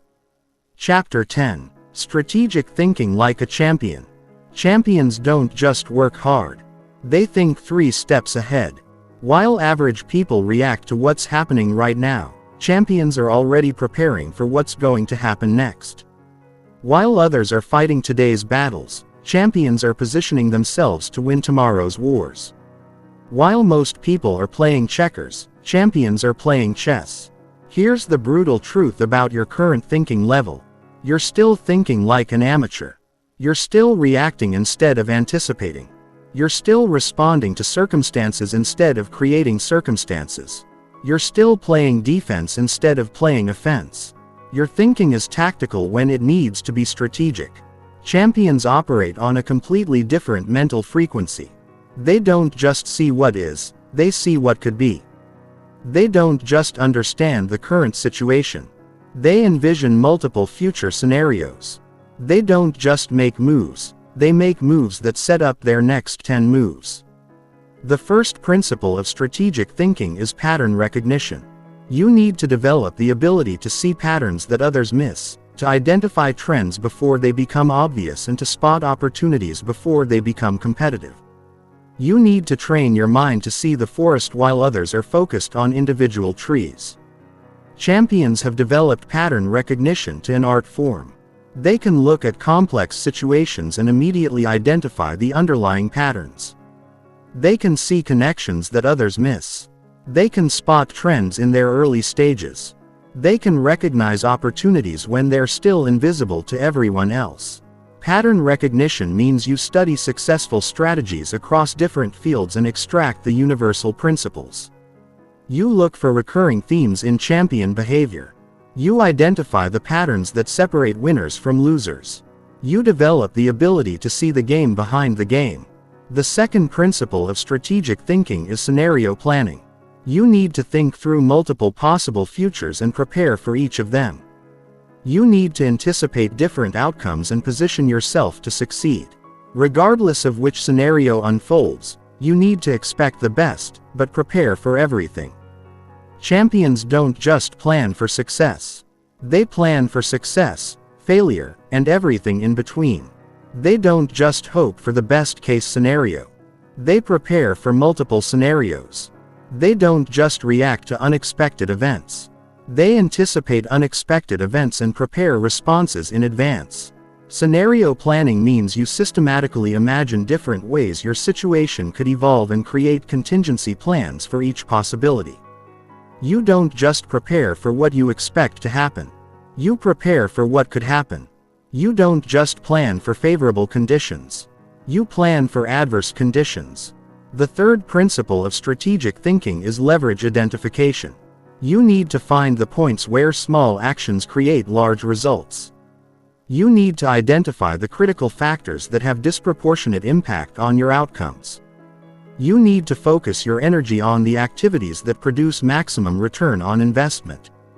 Champions understand leverage better than anyone else. They know how to get the most results from the least effort. They know which actions produce the biggest impact. They know where to apply pressure to create maximum change. They focus on the vital few instead of the trivial many. Leverage identification means you constantly ask yourself, what's the one thing I could do that would make everything else easier or unnecessary? You look for the key that unlocks multiple doors. You search for the domino that knocks down all the other dominoes. You find the leverage point that moves mountains. The fourth principle of strategic thinking is competitive positioning. You need to understand not just how to play the game, but how to change the game. You need to position yourself in ways that make competition irrelevant. You need to create advantages that are difficult for others to copy or counter. Champions don't just compete in existing markets. They create new markets. They don't just play by existing rules. They change the rules. They don't just try to be better than their competition. They make their competition irrelevant by playing a different game entirely. Competitive positioning means you find ways to compete where you can't lose instead of competing where you might lose. You create unique value propositions that can't be copied. You build competitive modes that protect your position. You establish advantages that compound over time. The fifth principle of strategic thinking is timing mastery. You need to understand that timing is everything. You need to know when to act and when to wait, when to push and when to pull back, when to be aggressive and when to be patient. You need to master the rhythm of success. Champions have impeccable timing. They know when markets are ready for their products. They know when opportunities are ripe for exploitation. They know when to strike and when to hold back. They understand that the right action at the wrong time is the wrong action. Timing mastery means you develop sensitivity to the rhythms and cycles that govern success in your field. You learn to read the signs that indicate when conditions are favorable for action. You understand the difference between being early, being on time, and being late. But here's the shocking reality about your strategic thinking abilities. You're still thinking like an amateur when you need to think like a professional.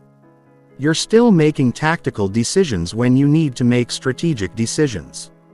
You're still focusing on immediate problems when you need to focus on long-term positioning. Champions think strategically about everything. They think strategically about their careers, their relationships, their finances, and their personal development. They don't just live day to day.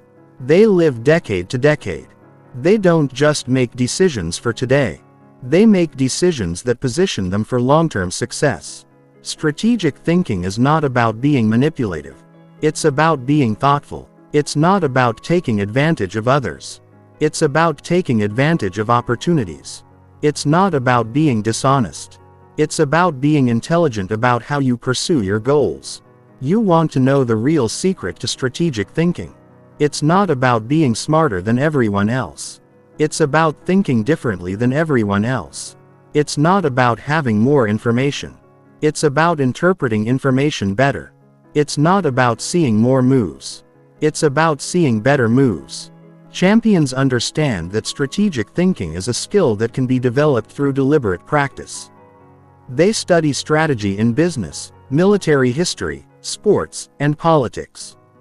They analyze the strategic decisions of successful people. They practice thinking strategically about their own situations. The process of developing strategic thinking is challenging because it requires you to think beyond your immediate circumstances. It requires you to consider long-term consequences when you're focused on short-term problems. It requires you to think systematically when you're used to thinking reactively. But here's what happens when you master strategic thinking. You start winning before the competition even realizes the game has started. You position yourself for opportunities before opportunities become obvious. You create advantages that compound over time and become impossible for others to overcome. Champions understand that strategic thinking is not just about individual success. It's about creating value for others while advancing your own position.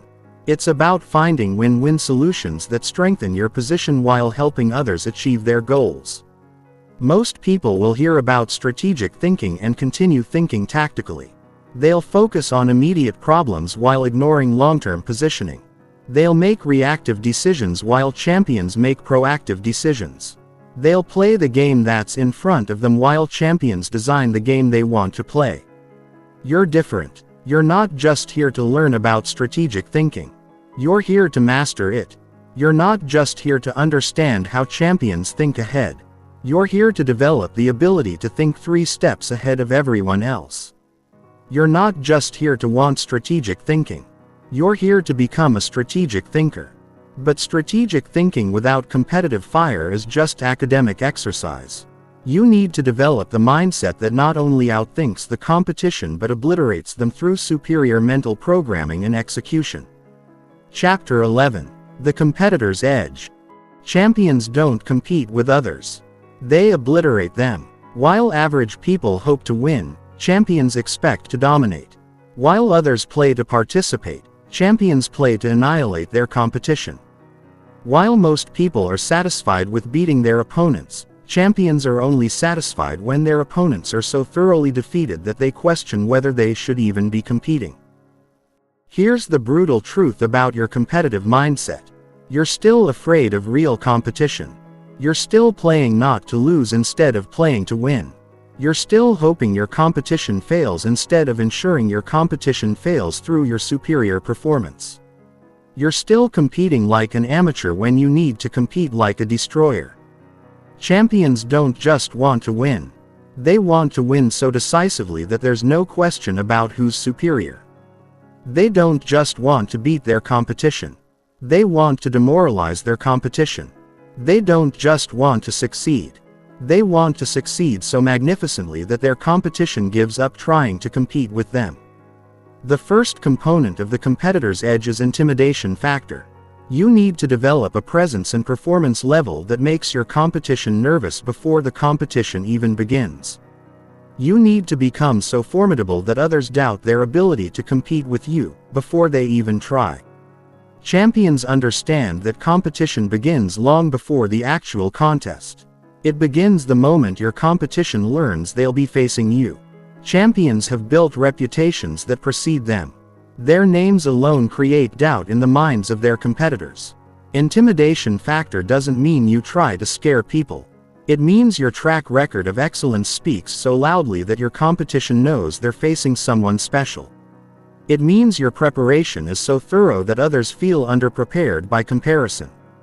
It means your confidence is so unshakable that others feel uncertain by contrast. The second component of the competitor's edge is performance superiority. You need to develop skills that are so far above your competition that the gap between you and them seems insurmountable. You need to be so much better at what you do that your competition can't catch up even if they dramatically improve their performance. Champions don't just aim to be slightly better than their competition. They aim to be exponentially better. They don't just want a small advantage. They want an overwhelming advantage. They don't just want to edge out their competitors. They want to lap their competitors. Performance superiority means you set standards that your competition can't match. You develop capabilities that your competition can't duplicate. You achieve results that your competition can't comprehend. You operate at a level that makes your competition look amateur by comparison. The third component of the competitor's edge is mental warfare.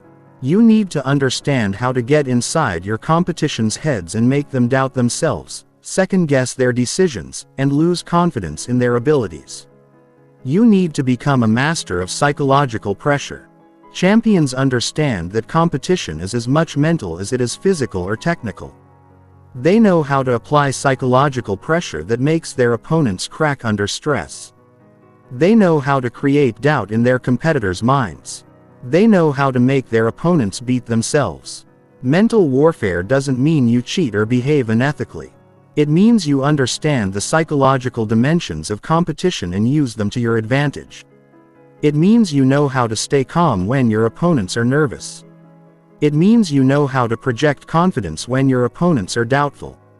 The fourth component of the competitor's edge is preparation obsession. You need to prepare so thoroughly that you're ready for anything your competition can throw at you. You need to anticipate every strategy they might use and develop counters for each one. You need to be more prepared than they could possibly imagine. Champions outwork their competition in practice so they can outperform their competition in contests. They prepare for scenarios their competition never considered. They practice responses to strategies their competition might use. They study their opponents more thoroughly than their opponents study them. Preparation obsession means you leave nothing to chance. You prepare for your competition's strengths and their weaknesses. You anticipate their best strategies and their desperate strategies. You prepare for favorable conditions and adverse conditions. You prepare to win regardless of what your competition does. The fifth component of the competitor's edge is killer instinct. You need to develop the ability to finish off your competition when you have them beaten. You need to show no mercy when you have the advantage. You need to understand that competition is war. And in war, you don't just defeat your enemies, you destroy them. Champions don't just win. They win convincingly. They don't just beat their competition, they demolish their competition. They don't just achieve victory. They achieve dominant victory that sends a message to future competitors about what happens when you face a champion. Killer instinct means you don't ease up when you're ahead. You accelerate when you're ahead. You don't get comfortable when you're winning. You get more aggressive when you're winning. You don't show mercy to your competition. You show them what true superiority looks like. But here's the shocking truth about your competitive mindset. You're still afraid of dominating others.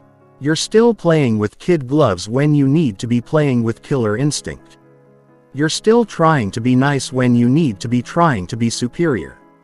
You're still competing to participate when you need to be competing to obliterate. Champions understand that being competitive is not about being mean. It's about being superior. It's not about hurting others. It's about helping yourself win. It's not about being unsportsmanlike. It's about being undeniably better than everyone else. The competitor's edge is not about being a bad person. It's about being a dominant performer. It's not about lacking sportsmanship. It's about having winning obsession. It's not about being unfair. It's about being unbeatable. You want to know the real secret to developing a competitor's edge. It's not about hating your competition. It's about loving victory more than you fear defeat.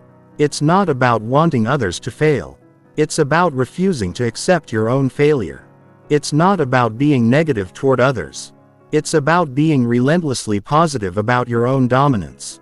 Champions respect their competition, but they don't fear their competition. They study their competition, but they don't copy their competition. They acknowledge their competition, but they don't accept being second to their competition. The process of developing a competitor's edge is uncomfortable because it requires you to embrace the idea that you can be superior to others.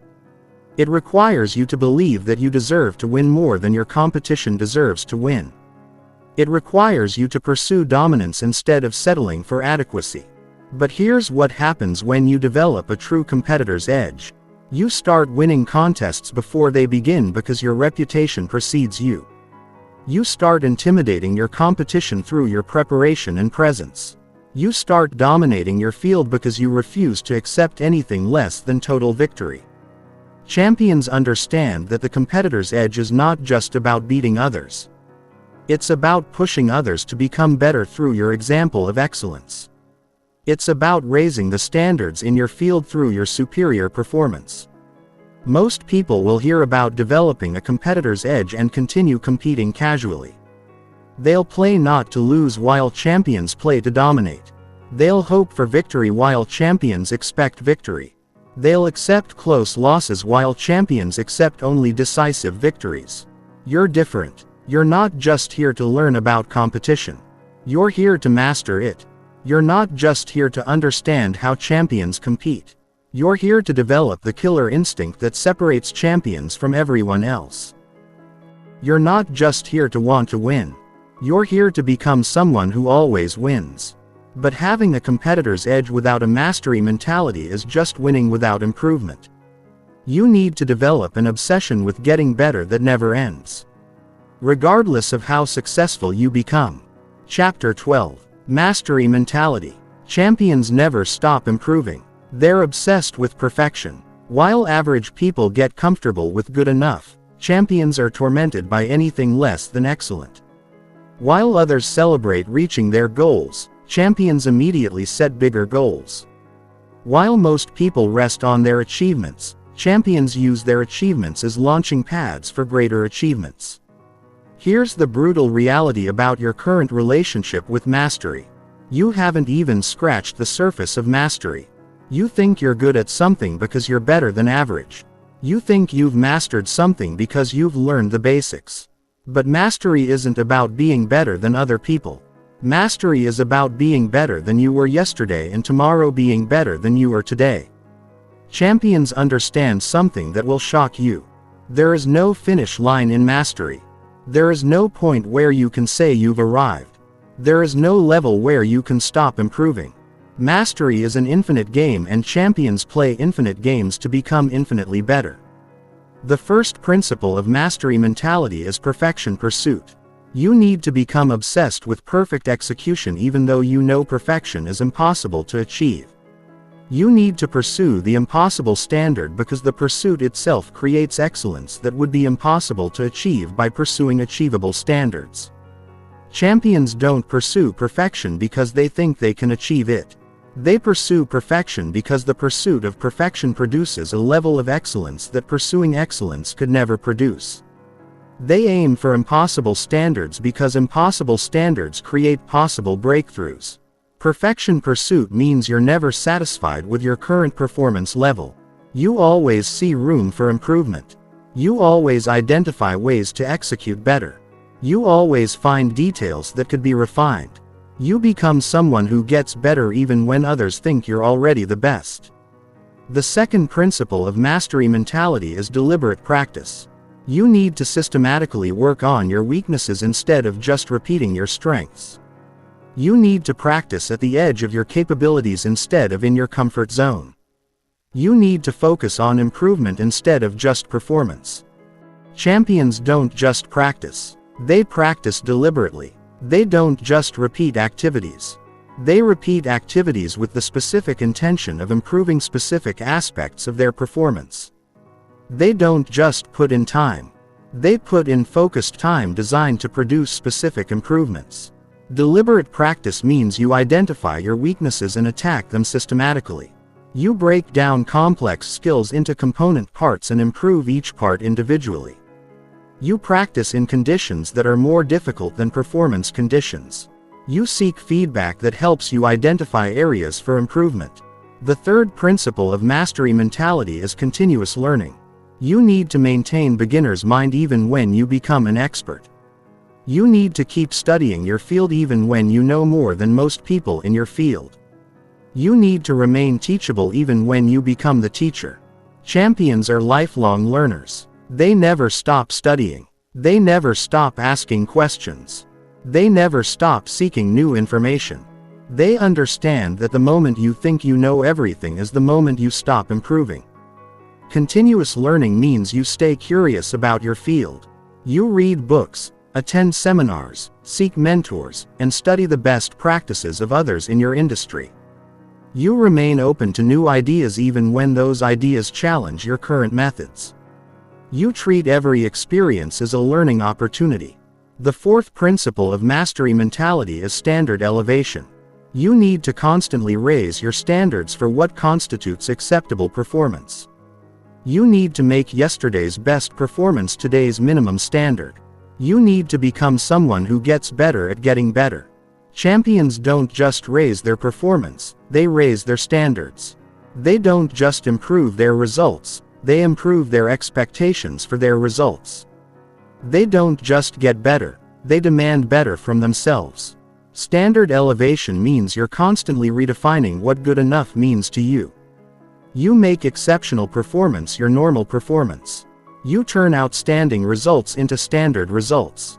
You create a culture of excellence within yourself that makes mediocrity impossible.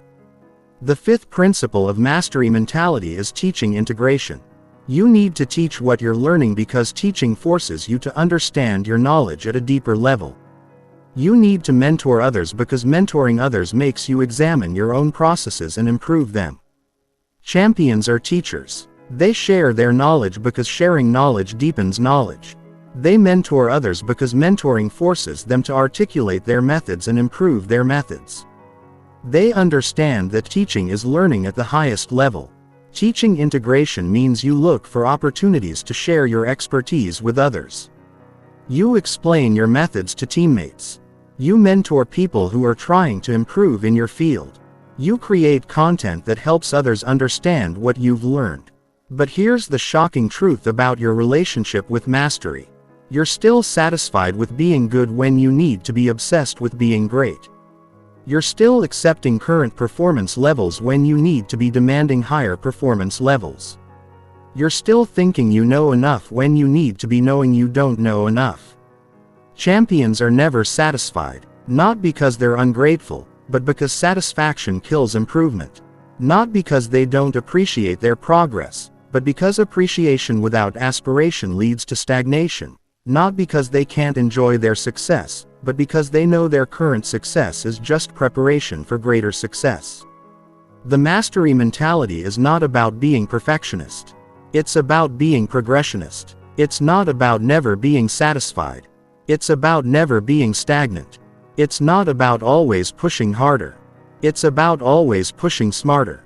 You want to know the real secret to mastery mentality. It's not about being the best. It's about becoming better. It's not about achieving perfection. It's about pursuing perfection. It's not about reaching the top. It's about always climbing higher. Champions understand that mastery is not a destination. It's a direction. It's not something you achieve once and then maintain. It's something you pursue continuously and improve constantly. It's not about being perfect. It's about being perfectible. The process of developing mastery mentality is humbling because it requires you to accept that you'll never be finished improving. It requires you to embrace being a perpetual student. It requires you to find satisfaction in the process of improvement rather than in any final achievement. But here's what happens when you develop true mastery mentality. You become someone who gets better every day. You become someone who never plateaus because you never stop climbing. You become someone who achieves things that others think are impossible because you pursue improvement that others think is unnecessary. Champions understand that mastery mentality is not just about individual achievement. It's about pushing the boundaries of what's possible in your field. It's about discovering new levels of performance that inspire others to raise their own standards. Most people will hear about mastery mentality and continue accepting good enough. They'll celebrate early achievements while champions use early achievements as motivation for greater achievements. They'll rest on their accomplishments while champions build on their accomplishments. You're different. You're not just here to learn about mastery. You're here to pursue it relentlessly. You're not just here to understand how champions improve. You're here to become someone who never stops improving. You're not just here to want mastery. You're here to live mastery every single day. But mastery mentality without systematic daily implementation is just aspiration without application. You need to create the daily systems and rituals that turn your champion mindset into champion results. Chapter 13. The Champion's Daily. Champions don't have good days and bad days. They have systems. While average people leave their performance to chance, champions engineer their performance through systematic daily rituals. While others hope for motivation to strike, champions create motivation through structured routines. While most people are controlled by their circumstances, champions control their circumstances through their systems. Here's the brutal truth about your current daily routine. It's keeping you average. The way you start your day, the way you structure your time, the way you end your day is programming you for mediocrity instead of excellence. Your daily systems are either building champion habits or destroying champion potential. And right now, they're destroying it. Champions understand that extraordinary results come from ordinary activities performed extraordinarily well. They understand that daily systems compound over time to create massive results. They understand that how you do anything is how you do everything, and they structure their days to reinforce excellence in everything they do. The first component of the champion's daily system is morning domination. You need to win the first hour of your day because how you start determines how you finish. You need to begin each day with activities that energize your body, focus your mind, and align your spirit with your goals. Champions don't check their phones when they wake up. They don't start their days reacting to other people's agendas. They don't begin with activities that scatter their focus or drain their energy. They start their days with intentional activities that prepare them for peak performance. Morning domination means you create a morning routine that energizes you physically, mentally, and emotionally. You exercise to activate your body. You meditate to focus your mind. You review your goals to align your actions. You prepare for the day instead of just starting the day. The second component of the champion's daily system is priority precision. You need to identify your most important activities and protect time for them before anything else can interfere. You need to do your most important work when you have your most energy instead of leaving it for when you're tired. Champions eat their frogs first. They tackle their most challenging tasks when they're fresh. They protect their peak energy for their peak priorities. They don't save their most important work for the end of the day when they're exhausted. Priority precision means you identify the activities that produce the most results and schedule them when you're at your best. You don't let urgent activities crowd out important activities. You don't let other people's priorities take precedence over your priorities. You protect your time like champions protect their territory. The third component of the champion's daily system is energy optimization. You need to manage your physical and mental energy throughout the day so you can maintain peak performance for extended periods. You need to understand your natural rhythms and structure your day to work with them instead of against them. Champions don't just manage their time, they manage their energy. They know when they perform best and they schedule their most important work during those times. They know when they need recovery and they build recovery into their schedules. They understand that energy management is more important than time management. Energy optimization means you identify when you're naturally at your best and schedule your most important work during those times. You take breaks before you need them. You fuel your body with foods that enhance rather than drain your energy. You structure your day to maintain peak performance instead of hoping peak performance happens accidentally. The fourth component of the champion's daily system is progress tracking. You need to measure your progress daily so you can make adjustments quickly when you're off track. You need to celebrate small wins to maintain motivation and identify small problems before they become big problems. Champions measure what matters. They track their progress on their most important goals. They review their performance daily and make adjustments immediately when needed. They don't wait until the end of the week or month to assess their progress. They assess their progress daily and course correct immediately. Progress tracking means you have systems for monitoring your advancement toward your goals. You review your performance each day and identify what worked and what didn't work. You celebrate your wins to build momentum and analyze your losses to prevent repetition. The fifth component of the champion's daily system is evening reflection. You need to end each day by reviewing your performance, planning the next day, and programming your subconscious mind for success while you sleep.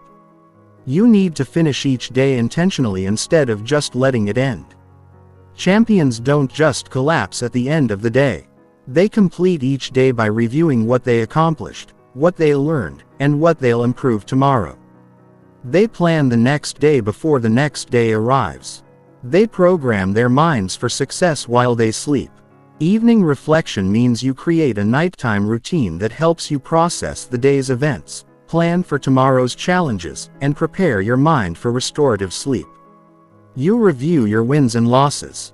You plan your priorities for tomorrow. You visualize success for upcoming challenges.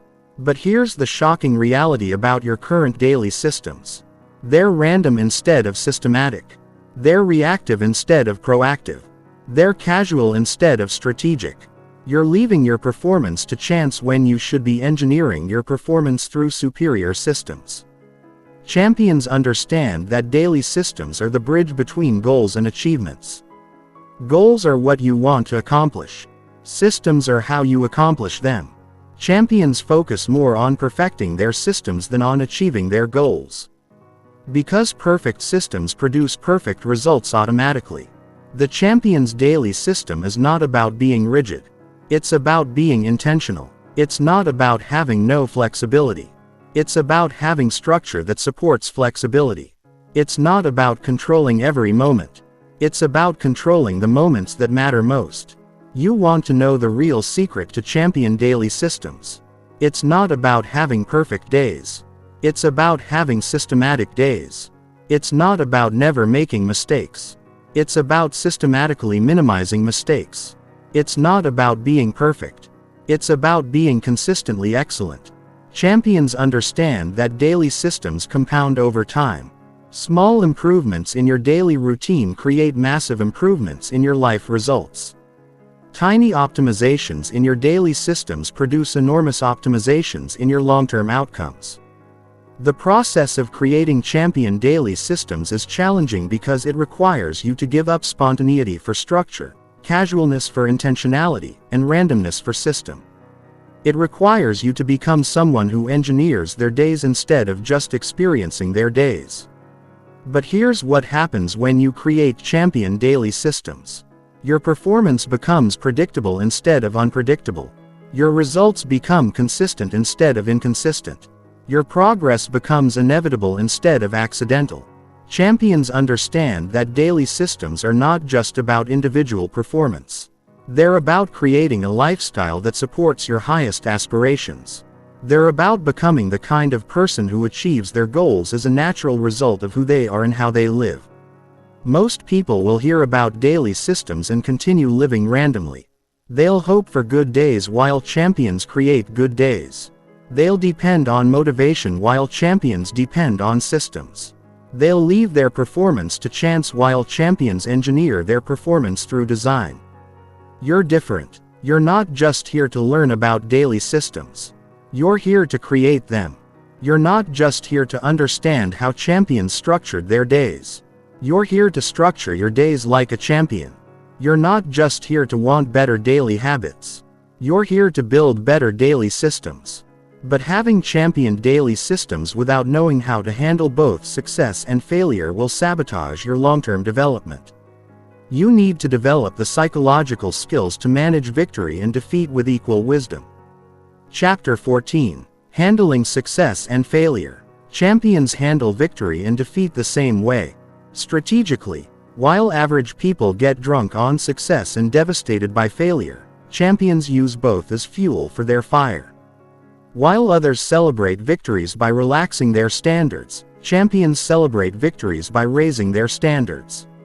While most people let failure destroy their confidence, champions let failure strengthen their resolve. Here's the brutal truth about how you currently handle success and failure. You don't know how to handle real success yet. You've never achieved anything significant enough to test your character under the pressure of victory. And you definitely don't know how to handle real failure because you've been protected from the kind of devastating defeats that reveal who you really are. Champions understand something that will shock you. Success is more dangerous than failure. Success makes you soft while failure makes you strong. Success makes you complacent while failure makes you hungry. Success makes you think you've arrived while failure reminds you that you're still traveling. The first principle of handling success is victory vigilance. You need to become more paranoid about losing when you're winning than when you're losing. You need to work harder to maintain success than you work to achieve success. You need to understand that success is not a destination you reach but a standard you maintain. Champions don't celebrate success by relaxing. They celebrate success by accelerating. They don't use victory as an excuse to ease up. They use victory as evidence that they need to work even harder because now they have something to protect. And everyone is coming for them. Victory vigilance means you become more disciplined when you're successful, not less disciplined. You raise your standards when you achieve your goals instead of lowering your standards. You increase your effort when you're ahead instead of decreasing your effort. The second principle of handling success is humility maintenance. You need to stay connected to the work and the process that created your success instead of getting lost in the results and recognition that success brings. You need to remember that success is temporary and can be lost faster than it was gained. Champions know that success is rented, not owned, and the rent is due every day. They don't let success go to their heads because they know that heads that are too big become targets for people who want to knock them off. They stay humble not because they're insecure, but because they're intelligent. Humility maintenance means you attribute your success to the right factors. You give credit to your preparation, your team, and your process instead of just taking credit for your talent. You remain teachable even when you become the teacher. You stay hungry even when you're fed. The third principle of handling success is legacy thinking. You need to understand that real success is not about what you achieve for yourself, but about what you create for others. You need to focus on building something that lasts longer than your personal accomplishments. Champions think beyond their own achievements. They think about the impact they're having on their industry, their community, and the people who come after them. They understand that true greatness is measured not by what you accomplish but by what you enable others to accomplish. Legacy thinking means you use your success as a platform to create value for others. You mentor people who are trying to achieve what you've achieved. You share your knowledge to help others avoid the mistakes you made. You use your influence to make your field better than you found it. The fourth principle of handling failure is failure acceleration. You need to fail faster, learn faster, and recover faster than your competition. You need to extract maximum learning from every failure and convert that learning into improved performance immediately. Champions don't just bounce back from failure, they bounce forward from failure. They don't just recover from setbacks. They use setbacks as setups for comebacks. They don't just survive defeats, they thrive because of defeats. Failure acceleration means you develop systems for processing failure quickly and extracting lessons immediately. You don't waste time feeling sorry for yourself. You don't spend energy blaming others. You focus all your attention on what you can learn and how you can improve. The fifth principle of handling failure is resilience building. You need to use every failure as training for your mental toughness. You need to let every setback strengthen your character instead of weaken your resolve. You need to become stronger because of your failures, not despite them. Champions understand that failure is not the opposite of success. It's part of success. It's not something that happens to you on the way to success. It's something that happens because you're pursuing success. Champions fail more than average people because champions attempt more than average people. Resilience building means you interpret failure as evidence that you're pushing your limits, not evidence that you're inadequate. You see setbacks as proof that you're taking risks, not proof that you're incapable. You view defeats as education, not elimination. But here's the shocking truth about your relationship with success and failure. You don't know how to handle real success because you haven't achieved real success yet.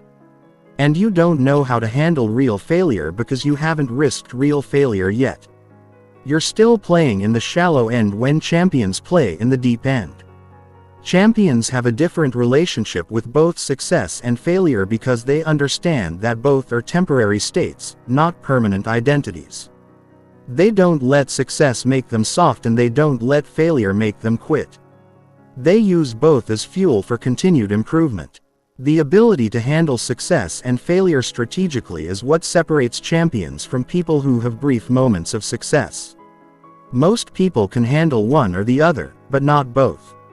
They either get destroyed by failure or corrupted by success. Champions use both as stepping stones to greater achievement. You want to know the real secret to handling success and failure. It's not about feeling good about success or bad about failure. It's about learning from both and using both to become better. It's not about avoiding failure or guaranteeing success. It's about leveraging both for continuous improvement. Champions understand that how you handle success determines whether you get more success. How you handle failure determines whether you get another chance at success. Both are tests of your character, and champions pass both tests by staying focused on improvement instead of getting distracted by emotions. The process of learning to handle success and failure strategically is challenging because it requires you to develop emotional regulation skills that most people never develop. It requires you to separate your identity from your results and your self-worth from your outcomes. But here's what happens when you master the ability to handle success and failure strategically. You become unshakable. Success doesn't make you soft, and failure doesn't make you quit. You become someone who gets stronger regardless of what happens to you. Champions understand that handling success and failure strategically is not just about personal resilience. It's about modeling for others how to maintain perspective during both good times and bad times. It's about showing others that character is consistent regardless of circumstances. Most people will hear about handling success and failure strategically and continue letting their emotions control their responses to both. They'll get too high when they win and too low when they lose. They'll let success make them lazy and failure make them hopeless. You're different. You're not just here to learn about handling success and failure. You're here to master both. You're not just here to understand how champions respond to victory and defeat. You're here to develop the emotional regulation that allows you to use both for continued growth. But mastering success and failure without building a lasting legacy is just personal achievement without lasting impact. You need to understand what it really means to live like a champion and create something that outlasts your individual accomplishments. Chapter 15. The Champion's Legacy. Champions don't just win, they create legacies. While average people focus on what they can get, champions focus on what they can give. While others measure success by what they accumulate, champions measure success by what they contribute. While most people want to be remembered for what they achieved, champions want to be remembered for what they enabled others to achieve. Here's the brutal reality about your current impact on the world. You're not creating a legacy worth remembering. You're focused on your own success instead of focusing on creating success for others. You're building a life instead of building a legacy. You're thinking about what you can achieve instead of what you can enable. Champions understand that true greatness is not about personal accomplishment. It's about collective advancement. It's not about what you can do for yourself. It's about what you can do for others. It's not about being the best. It's about bringing out the best in others. The first component of championship legacy is multiplication impact. You need to focus on creating other champions instead of just being a champion yourself. You need to understand that your greatest achievement is not what you accomplish but what you help others accomplish. Champions are multipliers. They don't just achieve greatness, they create greatness in others. They don't just reach their potential, they help others reach their potential. They don't just succeed, they create success systems that others can use to succeed. Multiplication impact means you measure your success by how many people you've helped succeed. You judge your leadership by how many leaders you've developed. You evaluate your influence by how much influence you've enabled others to gain. The second component of championship legacy is knowledge transfer. You need to systematically share what you've learned so others don't have to learn it through trial and error. You need to document your processes so others can build on your foundation instead of starting from scratch. Champions are teachers. They understand that knowledge hoarded is knowledge wasted. They share their insights because they know that shared knowledge grows while hoarded knowledge stagnates. They teach others because they understand that teaching is the highest form of learning. Knowledge transfer means you create systems for passing on what you've learned. You write down your processes. You mentor people who are coming up behind you. You create content that helps others avoid the mistakes you made and accelerate their progress. The third component of championship legacy is standard elevation. You need to raise the standards in your field so everyone who comes after you operates at a higher level. You need to push the boundaries of what's possible so others can achieve things that were previously impossible. Champions don't just play the game at a high level. They change the game so everyone has to play at a higher level. They don't just excel within existing standards. They create new standards that force everyone else to elevate their performance. Standard elevation means you refuse to accept the current standards as the final standards. You push beyond what's been done before. You achieve things that others thought were impossible. You create new benchmarks that inspire others to reach higher. The fourth component of championship legacy is culture creation. You need to create environments where excellence is expected, mediocrity is unacceptable, and continuous improvement is the norm. You need to build cultures that outlast your personal involvement. Champions are culture creators. They don't just perform excellently in whatever culture they find. They create cultures of excellence wherever they go. They establish standards, systems, and expectations that continue to produce excellent results even after they're gone. Culture creation means you intentionally design environments that bring out the best in people.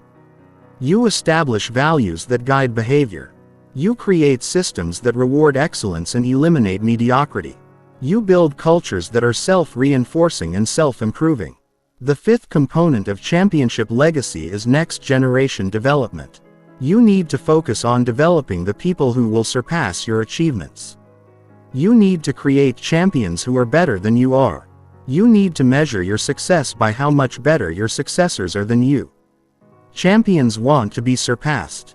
They don't want to be the best forever. They want to enable someone else to become better than they are. They understand that true legacy is not about being remembered as the best, but about enabling others to become the best. Next generation development means you actively work to develop people who will exceed your achievements. You share your knowledge freely. You provide opportunities for others to grow. You celebrate when others surpass you instead of feeling threatened by it. But here's the shocking truth about your current legacy trajectory. You're not even thinking about legacy yet. You're still focused on your own achievement instead of others' achievement. You're still trying to get instead of trying to give. You're still building a career instead of building a movement. Champions think beyond their own careers.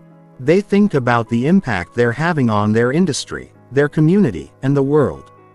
They understand that personal success without positive impact is just sophisticated selfishness. The champion's legacy is not about being perfect. It's about being influential. It's not about never making mistakes.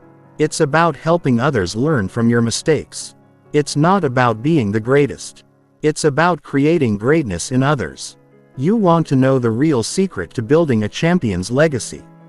It's not about what you accomplish for yourself. It's about what you enable others to accomplish. It's not about how great you become. It's about how many people you help become great. Champions understand that legacy is not created by accident. It's created by intention. It's not something that happens automatically when you achieve success. It's something you have to deliberately build while you're achieving success. The process of building a champion's legacy is demanding because it requires you to focus on others' success while pursuing your own success. It requires you to give away your advantages to help others develop their own advantages. It requires you to think beyond your own lifetime. But here's what happens when you focus on building a champion's legacy. Your individual achievements become more meaningful because they're connected to something larger than yourself. Your success becomes more satisfying because it's creating success for others. Champions understand that legacy is not about being remembered. It's about creating impact that continues long after you're forgotten. It's not about what people say about you. It's about what they're able to achieve because of what you created. Most people will hear about building a legacy and continue focusing on their own achievement. They'll measure success by what they get instead of what they give. They'll build careers instead of building movements. They'll focus on personal accomplishment instead of collective advancement. You're different. You're not just here to learn about legacy. You're here to create one. You're not just here to understand how champions think about impact. You're here to start thinking about the impact you want to have. You're not just here to achieve success. You're here to enable success for others. But building a legacy is meaningless if you don't commit to the daily actions required to become the person capable of creating that legacy. The time for learning is over. The time for transformation has begun. Closing challenge. You've heard everything you need to hear. You understand what separates champions from everyone else. You know the principles, the processes, and the practices that create champion-level results. You have the knowledge. The question is, do you have the courage to apply it? Here's the brutal reality that most people refuse to face. Most people will close this video and do nothing. They'll go back to their old patterns, their old habits, and their old thinking. They'll return to the mental weakness that's been keeping them trapped. They'll choose comfort over growth, safety over success, and mediocrity over mastery. They'll make excuses about why they can't implement these principles. They'll say they don't have time, they don't have resources, they don't have support. But those aren't reasons. Those are excuses. And excuses are the enemy of excellence. You have a choice to make right now. You can be like the 99% who hear about champion principles but never apply them. You can continue living with the mental patterns that have been keeping you average. You can keep accepting mediocrity as your standard. Or you can make the decision to become a champion starting right now. You can commit to the mental transformation that will change everything about your life. You can choose to implement these principles with the relentless determination that separates champions from wannabes. But understand this, choosing the champion's path is not easy. It's not comfortable. It's not convenient. It requires you to think differently, act differently, and live differently than most people are willing to think, act, and live. It requires you to embrace discomfort when others seek comfort. It requires you to persist when others quit. It requires you to maintain standards when others lower standards. It requires you to take responsibility when others make excuses. It requires you to build discipline when others rely on motivation. It requires you to develop mental toughness when others choose mental weakness. It requires you to focus intensely when others live distracted. It requires you to compete fiercely when others compete casually. It requires you to pursue mastery when others accept adequacy. It requires you to think strategically when others think tactically. It requires you to handle success and failure with equal wisdom when others are controlled by both. Most people are not willing to pay this price. Most people want champion results without champion effort. Most people want to win without doing what winners do. Most people want the benefits of champion thinking, without the commitment to champion thinking. But you're not most people. You're here because you're ready to make the commitment. You're here because you're willing to do what others won't do. You're here because you understand that champion thinking is not optional if you want champion results. Starting right now, this moment, you need to make 3 critical decisions that will determine whether you become a champion or remain average. First, you need to decide that you will no longer accept your current mental patterns. You will no longer tolerate limiting beliefs, excusem, victim mentality, or mental weakness in any form. You will ruthlessly eliminate every thought pattern that doesn't serve your success. Second, you need to decide that you will implement these champion principles immediately and consistently. You will not wait for perfect conditions. You will not delay until you feel ready. You will begin today to think like a champion, act like a champion, and live like a champion. Third, you need to decide that you will maintain champion standards regardless of circumstances. You will not lower your standards when things get difficult. You will not compromise your principles when others pressure you to compromise. You will be a champion even when no one is watching. These decisions are not suggestions. They are requirements. They are not options. They are obligations. They are not recommendations. They are commandments for anyone who wants to join the ranks of champions. The moment you make these decisions, everything changes. You stop being controlled by circumstances and start controlling circumstances. You stop reacting to life and start creating life. You stop being average and start becoming extraordinary. But making these decisions is just the beginning. The real test is whether you can maintain these decisions when the excitement fades, when motivation disappears, when obstacles appear, and when everyone around you is telling you to give up. Champions are not made in moments of inspiration. They are made in moments of decision to continue when everything in them wants to quit. They are forged in the daily choice to maintain champion standards. When champion standards feel impossible to maintain, you have everything you need to become a champion. You have the knowledge. You have the principles. You have the framework. You have the blueprint. The only thing missing is your unbreakable commitment to implement what you've learned. The world does not need another person who knows about champion principles but never applies them. The world needs champions who live these principles, breathe these principles, and become these principles. Will you be someone who just learned about the winner's mindset? Or will you be someone who developed the winner's mindset? Will you be someone who understood how champions think, or will you be someone who became a champion thinker? The choice is yours. It has always been yours. And now you have no excuse for making the wrong choice, because you know exactly what the right choice requires. Your transformation begins now. Your journey to championship starts today. Your development of the winner's mindset begins this moment. Stop making excuses. Stop waiting for perfect conditions. Stop looking for more information. You have everything you need. The only question that remains is whether you have the courage to become everything you're capable of becoming.